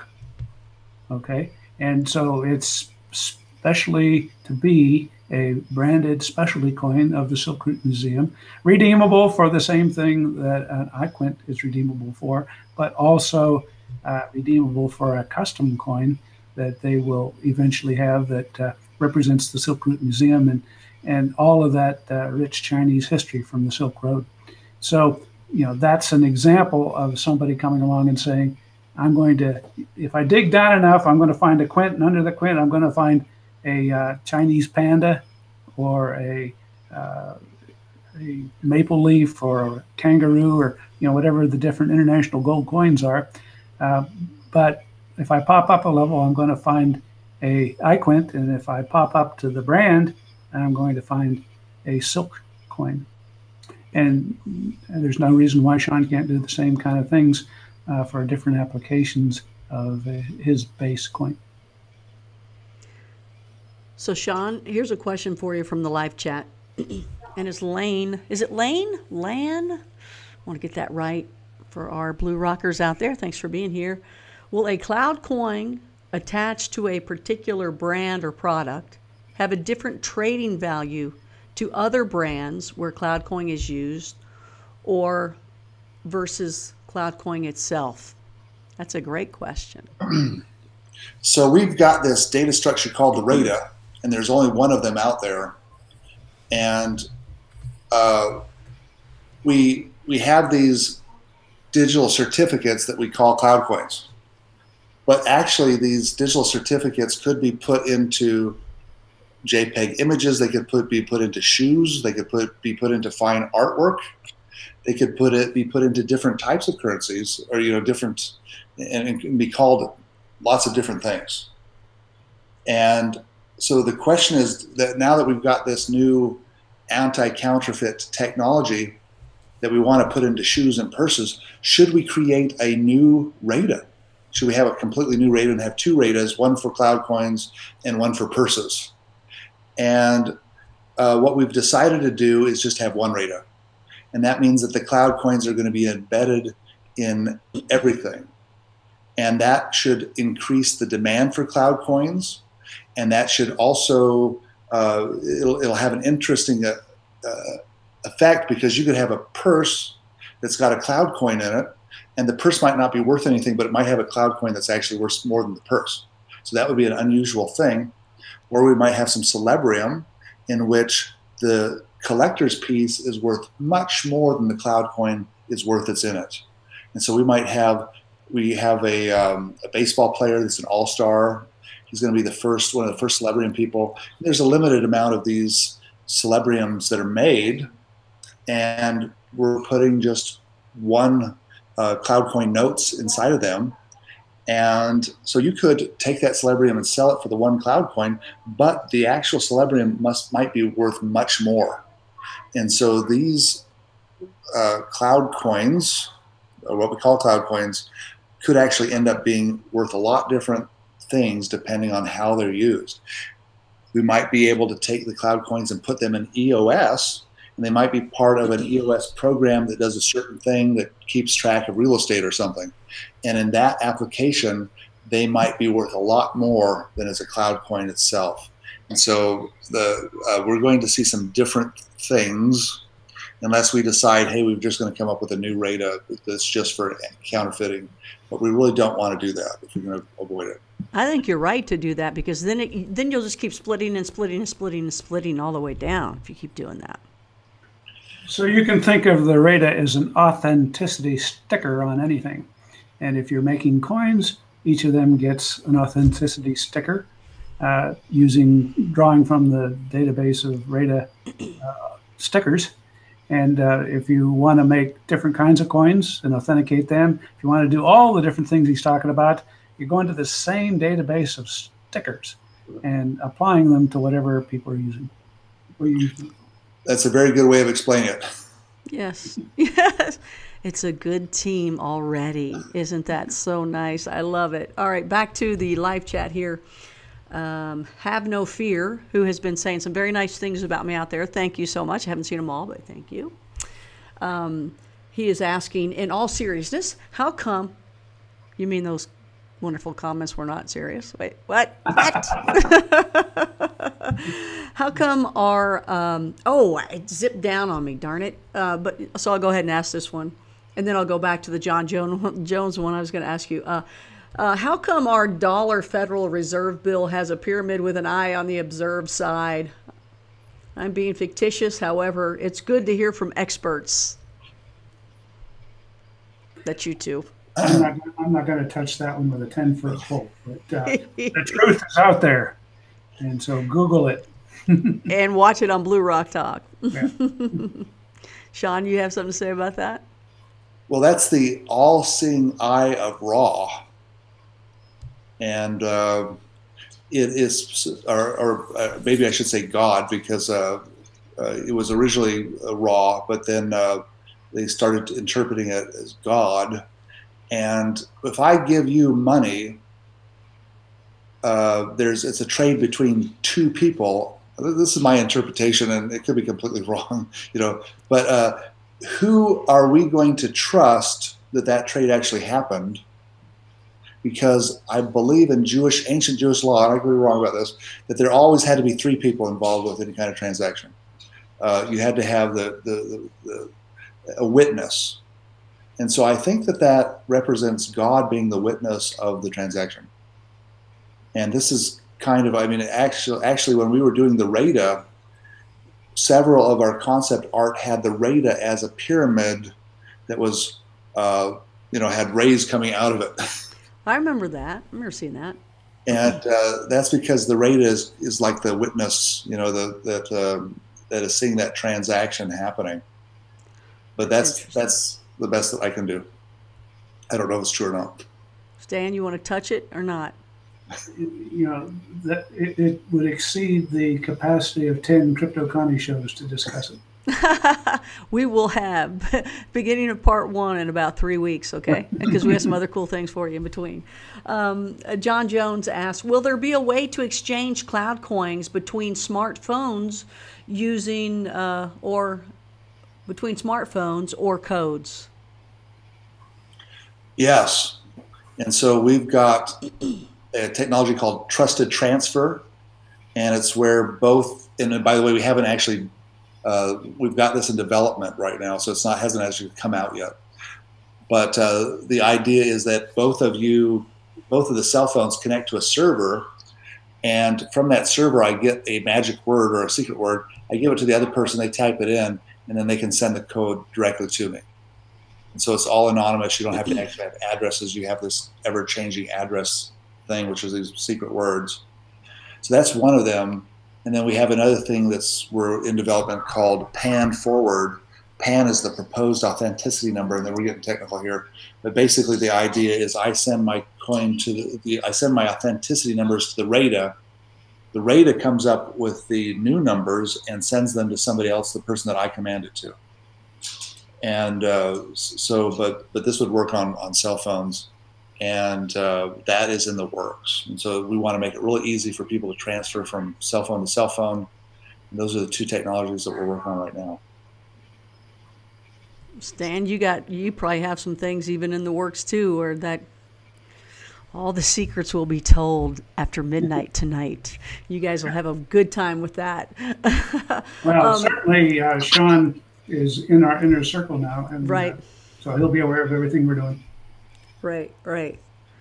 So I know, I don't know, I'm thinking of something that you all might have talked about during your all's golfing, your little. Talk about our sunburns. What? Talk about our sunburns. Oh, okay. Yeah, didn't you all start having margaritas early on or something too?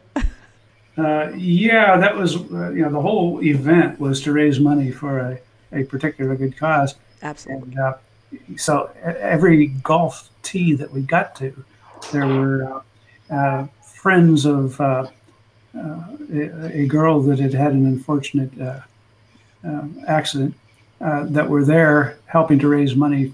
And so they would do some proposition like, hey guys, if you donate $10 each to this cause, you can drop your ball right on the fringe of the green and you don't have to take any strokes to do so. And then they'd be saying, that sounds like a good idea. If you want to win the golf tournament and everybody else is going by there buying their way in, and so they had a deal at almost every tee for something like that. So where'd the margarita come in? What was that all about? There were certain holes where they had a cooler. We got $10 beers here. Oh, great. Yeah, so hole 13 was margarita. And every time I went to a hole, I was donating money to, give money and have a good time. But when we got to hole 13, I'm not really a drinker, but man, I drank a margarita. That was good. And I had another one and ended up we ended up having like a party on hole 13. Behind us had to play through. Oh, were you playing a game here? I'm sorry. Can I buy you around? I was having more fun at hole 13 than I was golfing. That's so funny. So Lan has a really good question here as well. And again, forgive me, Lan, you'll have to let me know phonetically if it's Lane, but we're going with Lan or Lon. Sean, about the managers that you mentioned, what are their functions? What can they do? What can't they do? What if somebody goes rogue and they... I can't see, but basically what if they go rogue on you and, and on RAIDA? Well, so unfortunately, I'm probably, and I don't want to sound conceited, but I consider myself much more educated than most other programmers and the people that work for me. You sound conceited. No, and so often I can see them making mistakes and doing things that are wrong. And of course, I don't want them to make mistakes and do things wrong. And I have opinions about everything. And so the managers have to do what I tell them to do, basically, within reason. And so I want them to do it my way because I'm the one that is accepting money from the investors. And I'm the one that's responsible for that money that the investors have given. And a lot of those investors, my own family members. So I want to make sure that things are done right. And so I guess I have my way of things that I want things done. And if they don't want to do things that way, then they're not going to be my manager. And I've had to, tell. Have you had problems with that though? People trying to screw it up or tell secrets? Nobody likes being told what to do, and everybody's got an opinion about what's best. And I'm a radical. I tell them to do weird stuff, and they're like, "What? You want me to do that?" Nobody ever does that. And I say, "No, this is a totally new way of doing it.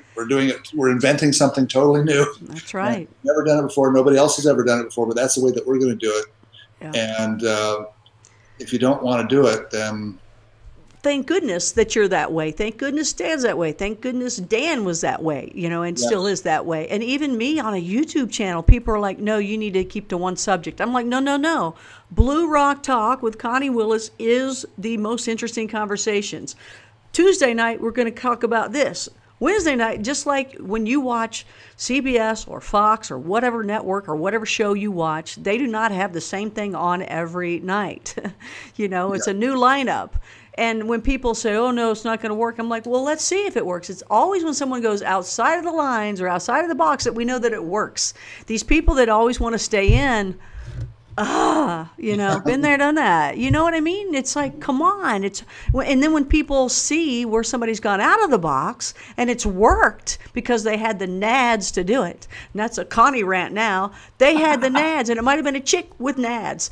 She went that way, and then everybody loves it, right? Because it's different. They don't want macaroni and cheese all the time. They want macaroni with a little lobster in there too, and a little truffle oil. So when you start doing that, then everybody starts doing what you're doing too. So there you have it. Thank you. That's well done. And I can tell you that 3 weeks from tonight, they'll be trying to tell me that I'm doing things wrong too. I know. I can't wait. I'm looking forward to that. That's going to be fun. So tell all your friends for Crypto Connie on that night. So that is going to be interesting. So Sean, I know there's some more in here. Those of you that are asking questions, put them in all caps. I'm going backwards to try to find them. So if they're even in the back and they're not in caps, at the top of the live chat, put them where they're refreshed and new in all caps, because I'm having a hard time finding them all here, and I definitely want to put them in there. And it's hard because there's some really great comments in here where people are saying so many nice things. Thank you so much. People are saying, Connie, you rock. So sorry, I got to read those.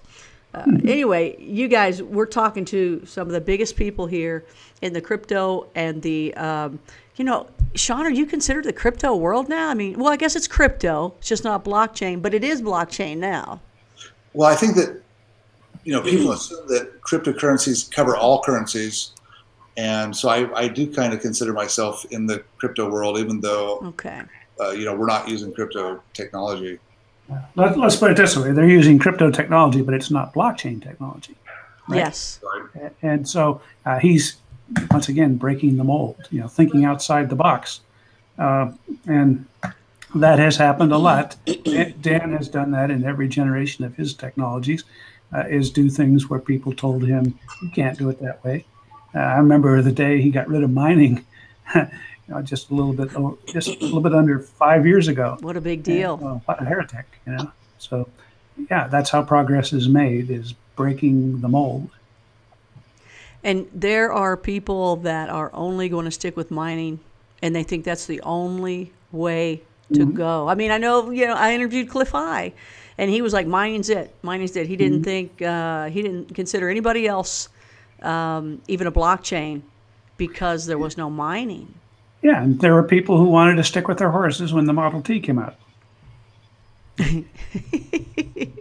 Hey, horses are cool. I'm from Kentucky, if you're into the Derby and all that kind of stuff. But no, I totally understand what you're saying. It's, I like the people that break the mode, but you know what? There's a ton of people in history and now and in the future that do try to break the mold and nothing happens. But you got to keep going, The people that I know that are extremely successful, and not spoon-fed successful, not born with a silver spoon in their mouth, but truly successful on their own, self-made, they had so many failures along the way, and you just got to keep going and keep going and keep going. And some of them are gigantic, but they continue to keep trying something else new, not only to help others, which is great to, pay that forward to other people, but also for the fact that, they might hit lightning again. So I like that. Thank you for the applause. Thank you. Thank you. Thank you. Yeah, yeah. the one applause. Do you all remember a conjunction function? What's all that Schoolhouse Rock stuff? I do. Do you? Yeah. It's been a while since I thought about that. One of them, there was one where there was like a stadium. It was like nobody cheered except one guy, and he was like, "Yay, I'm for the other team." It was just kind of what it sounded like just then. Anybody that knows Schoolhouse Rock, make a comment in the live chat. All right, let's see here. Okay, Art Farm asks, can you is it called repawn or repound? Repone. Repone, that's it. Okay, I knew it was a little different. Can you repone a Gucci bag if you sell it? And describe repone. So we have a new word. It's called pwn, and that means password own. And so if I want to own a CloudCoin or a purse, I would have to own the passwords, or I would have to know the passwords. And they're so difficult you could never remember them, so you have to write them down onto this chip. And in order for our system to work, you have to change the codes every time that item changes ownership. And so yes, you would have, in a purse, you'd have actually 2 chips. Part of the CloudCoin would be in one chip, and the other part, or the majority of the part, would be in another chip that is called the private chip. So we'd have a public chip and a private chip. The private chip everybody can see, and the public chip is hidden behind a flap or some kind of protected material that keeps that chip from being read.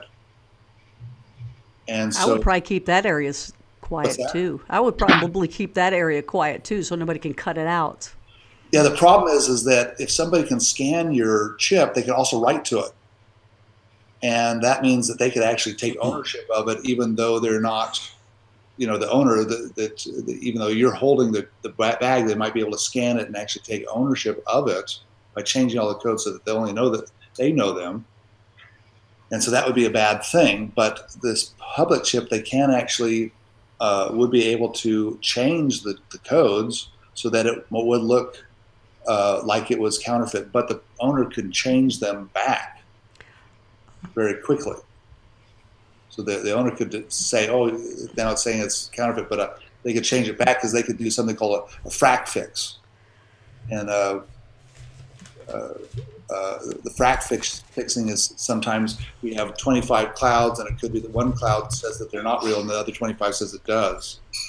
And so if the other ones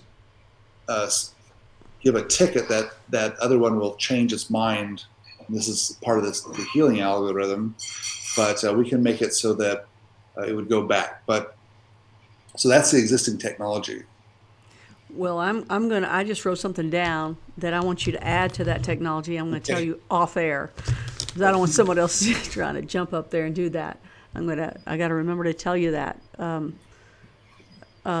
You also mentioned with another question previously, with your technology, you don't have to worry about people going rogue as well. I think their question was, what about, you have it encrypted kind of all over the world, where it's like other computers are the ones that are checking other computers, correct? When it comes to the RAIDA, it's also to where it's not people just going, "Oh yeah, I'm going to change it on you. I've got part of the code over here." You don't have people, right? It's computer, or am I wrong? Like, let's say there's 12. Okay, let's say I have my coin right here, and it's encrypted. The RAIDA technology is like, it's kind of scattered in 12 areas, or however many areas it is now. And all those 12 pieces of the puzzle are not together, except with me. So it's 25. Okay, 25. Okay, all right. But it's not like 25 people have it, and one's going to pay off everybody else and say, "Hey, it's ours now." That's right. That couldn't happen as far as I. It can't happen because why? It's not people, right? Isn't it computers that decide that, or is it people? So the 25 pieces of puzzle out there, that makes it hard to copy. So you go to 25 pieces of the puzzle. Then after that, you go into something called sharding, and each of the 25 pieces is what? called sharding. I'm sorry. So what happens is, I'm so sorry. I've heard that from my brothers all my life. I just, or what? I'm sorry. I think that word might have two meanings, but in computer science, it means that we break a table down by rows and separate it into different hardware. Okay. But actually, we separate it into different servers. And so we have these little servers that hold 1/32nd. So the 20. So every 25th is broken down into another 32. And so if you have one of these 32 servers, one of these 32 RAIDA, you probably know nothing about computers. And you probably just have it in your house and it's sitting there plugged into the internet. And you're not even able to get in there and see the data. And if you did get in there and see the data, you wouldn't know what it was. And so, and you certainly don't know where to find the other people that would in the world to put that together, because not even I know that information. And so, I try to know as little as I can about that stuff. And the RAIDA administrators, what are called sentinels. So there's 25 sentinels, and they hide the RAIDA behind them. Actually the detection, what are called the detection agents. So that sounded like a bunch of garbage, but you're not going to see the RAIDA administrators working together to try to put the coins together. It would just be impossible. It would just be impossible. I don't know if that answers your question. She doesn't know either because she's been cracking up behind the scenes. Okay. But I admire your ability to continue doing a deep technical discussion while Connie was cracking up. Oh my gosh, and then I read the live chat. Was it the For presumably some other reason other than the fact that your technical explanation was funny. It's got a D in it, not a T. Oh, it does. Okay, I'm sorry. Oh my gosh. Like a shard, like a broken Okay. And probably CH. diamond or something, yeah. Okay, I'm so sorry. I'm so sorry. Well, Mike Crow has agreed with me that he went there too. Stop. Oh, that was hilarious. Thank you for that bit of laughter. We should have more of that throughout our days. Murray Krause is excited that Stan continues to stick to the Model T to match with his overalls on all his analogies. What is it with women and handbags? Understood the functional aspect. And nowadays, though, I was going to say there's a lot of, what are they, Merces out there, the man purse? They're just as bad. They're just as bad. Well, I can certainly see it when it comes to men with like shoes. If some teenager is very proud of their Nike or Adobe or what's that, Adidas. If they're very proud of their shoes, then you could see it in men. But you could also see it in something like Rolex watches or fine jewelry. Or Apple watches, your MacBook Pros. People try to sell you all sorts of stuff on Craigslist and all the other things, right? You want that authenticity. I think that's a great thing for everybody to have. In fact, Income Mobile said something I was thinking. He said, we need more authenticity in the world for sure. I hope that one day you can put it to where, you can just, somehow scan it to a person and make sure they're authentic as well. Now you're crossing the line. Am I? Come on. Not put a ID tag on me, please. No, I just want to know if you're authentic. You see, you've been married all your life, right? So, people single along the way, and you too, Sean, but people single like me along the way have had to meet people that we don't know who they are, and you want that authenticity of, are you exactly how you explained yourself on Facebook or here or there? There is a concept of reputation management that can fit in this industry. And So when you are voluntarily using your credentials to reference your established identity and its reputation, then that's a good thing. Okay, but that can be misused if you lose control of your decision as to when you're going to reveal that information that is your unique description or your unique footprint in the world. And so that's a two-edged sword. How dare somebody keep their sound up during the Crypto Connie show? Which one was it? Not me. I am well-trained. What do you? Got a software meeting right now. Okay, hey, Sean, thank you so much for being here. Congratulations on being the CTO of Cryptonomex and also a joint venture with Stan and Cryptonomex along with MichaelX. Congratulations on that. And the same with you, Stan. Congratulations on being a part of it with Sean Worthington and his CloudCoin and his RAIDATECH and his EOS Stealth. All that's coming in the future. You'll keep us informed on that, correct, Sean? Sure will. One last word before, Sean, so you can say thank yous or whatever you want to say. Thank you very much for having me, Connie. And you're the one that's got the breaking the news. So you should be proud of yourself, at least in this, certainly in this realm. You're the one that's leading the pack and breaking the news. So very good.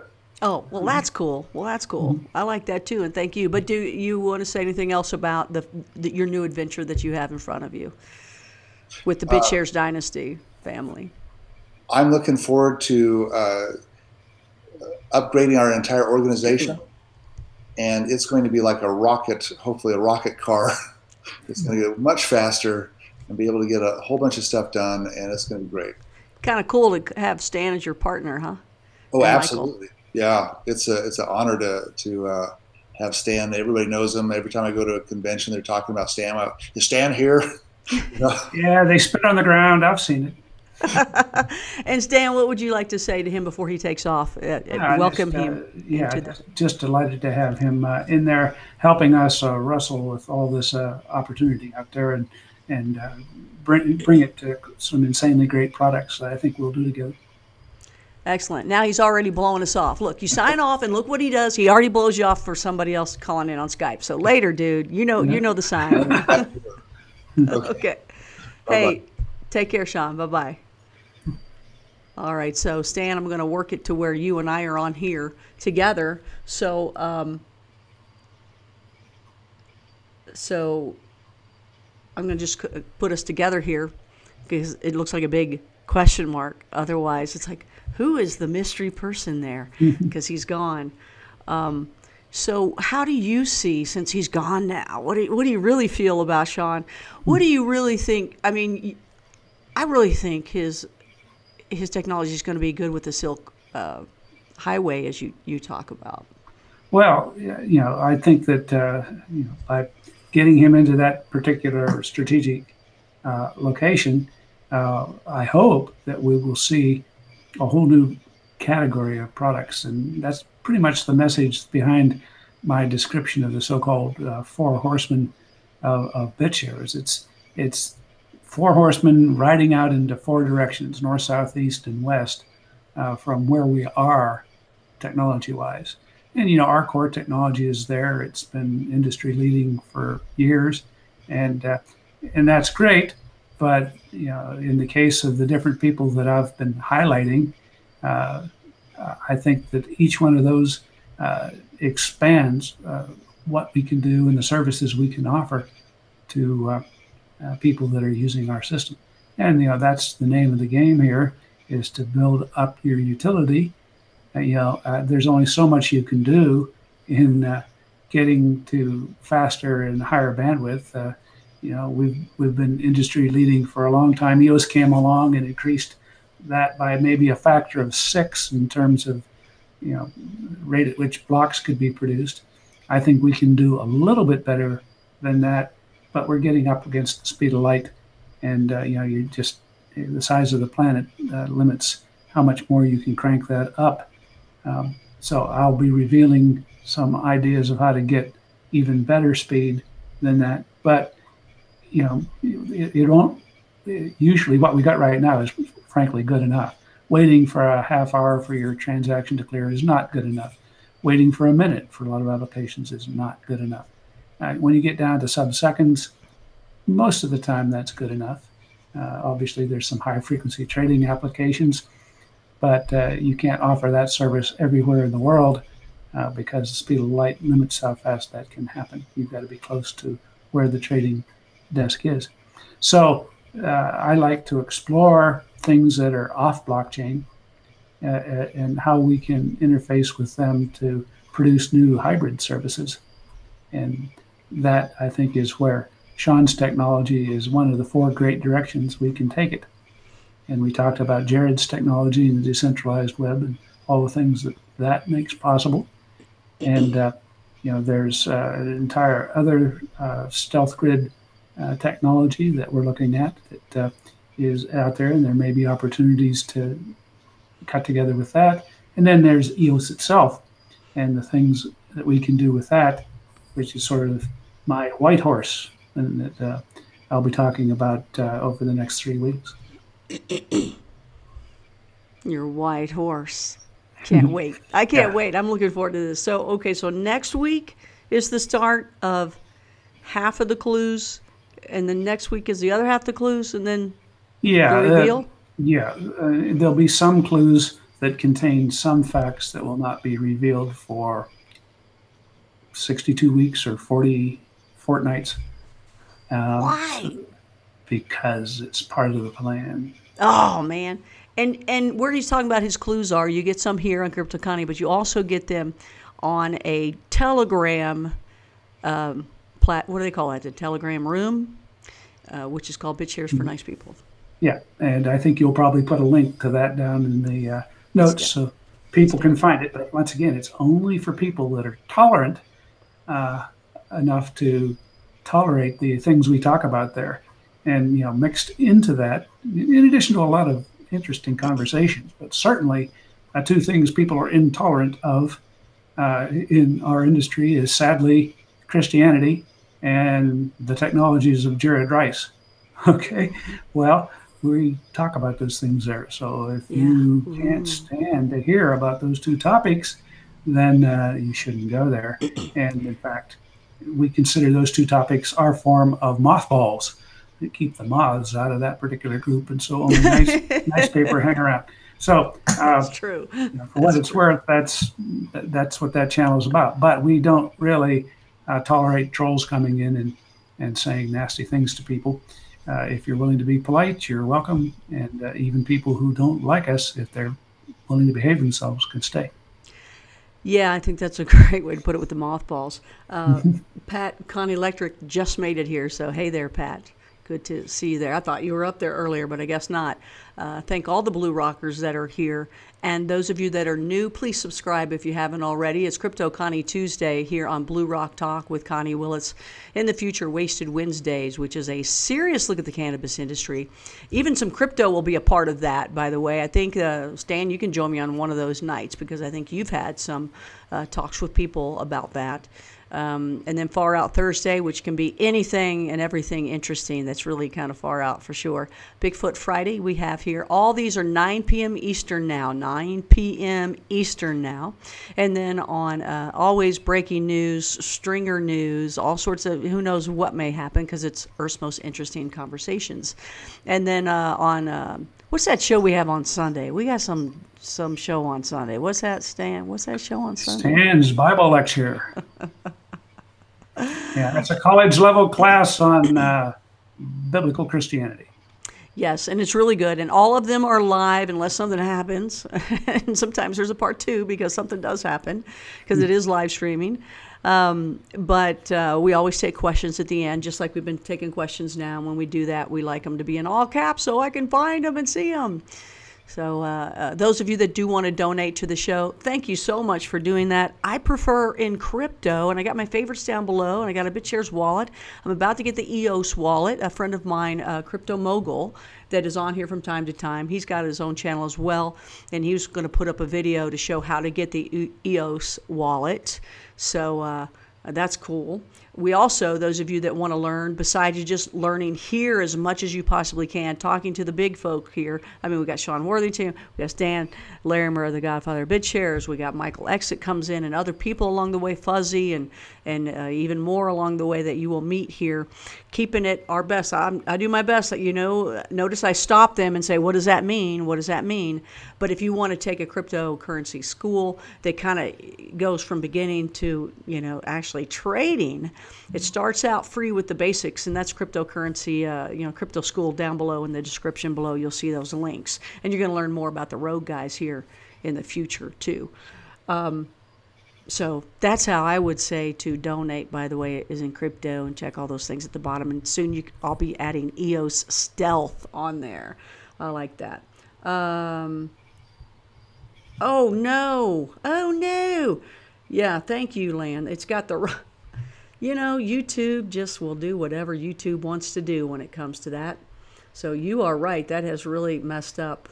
The logo, the title stand says something other than what's out there. So I'm just going to hit this thing again. I don't know.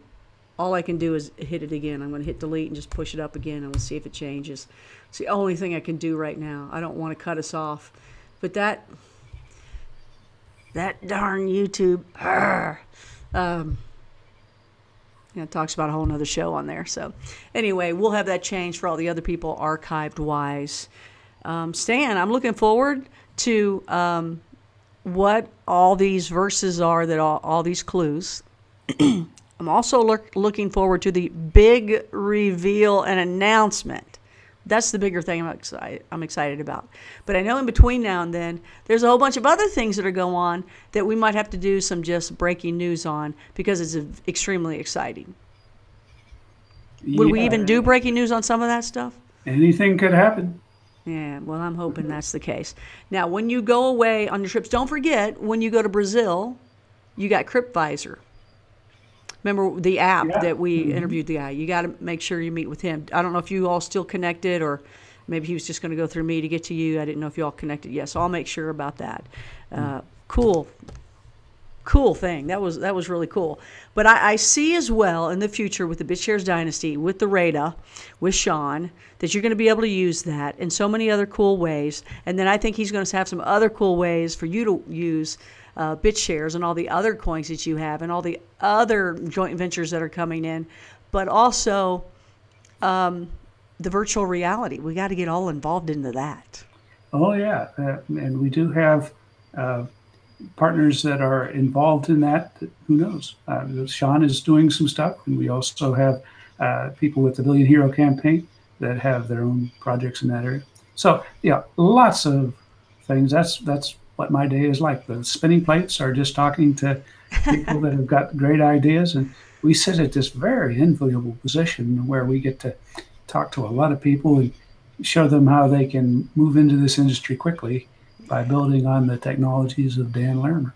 I love it. I love it. I tell you, I'm glad you decided to have your kids. I'm glad one of them was Dan, and he has decided to do what he's doing, because it's really brought a lot of excitement in a lot of people's lives, and a lot of hope in the future too. I was with some people today, and they didn't really have, they were just like, golly, I don't know any other ways to make money. If I do this, and this, it's always going to be $10, and I got to start, and I'm older, and this is not fun. And I gave my card, said, listen to this crypto. You got to learn about crypto, because there's an option, right? There's some hope. Am I wrong? I mean, I see it as that. Well, yeah. I mean, we're watching the crypto DNA start to spread out into all the other life forms in the world and produce new life forms, right? Oh. So everything that was there before now has ways that it can mutate into new products and opportunities. And that, when you have that, the last time that happened was probably the internet itself, and the whole idea of how people can interact and do business in that form. Suddenly, all kinds of new business models came into existence. Yeah. Well, that same thing is happening again. I got to say, like right now, this is all brand new.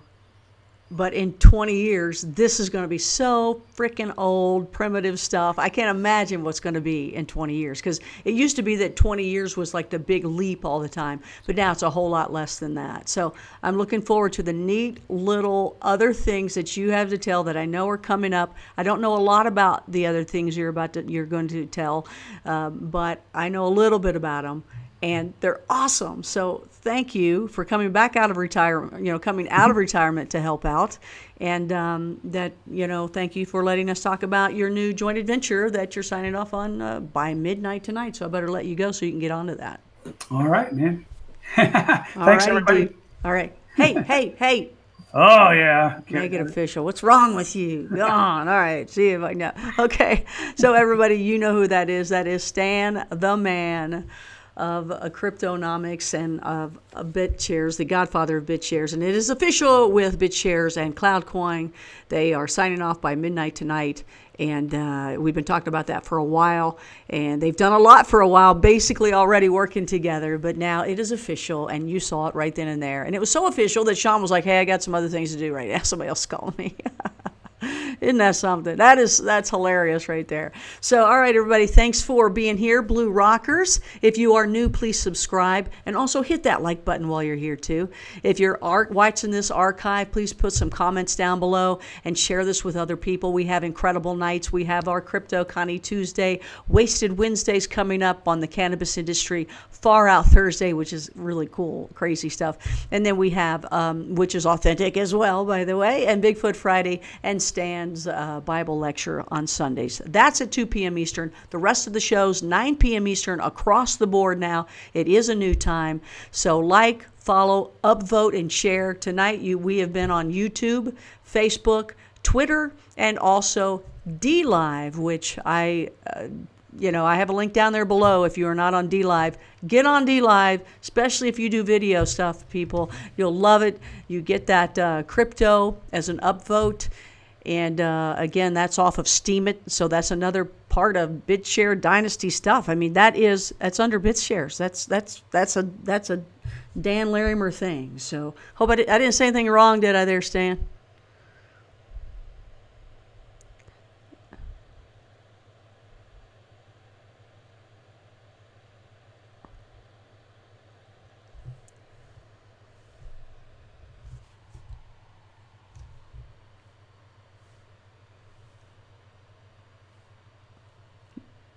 You all heard that voice just like I did. I don't know where it came from, but it was there.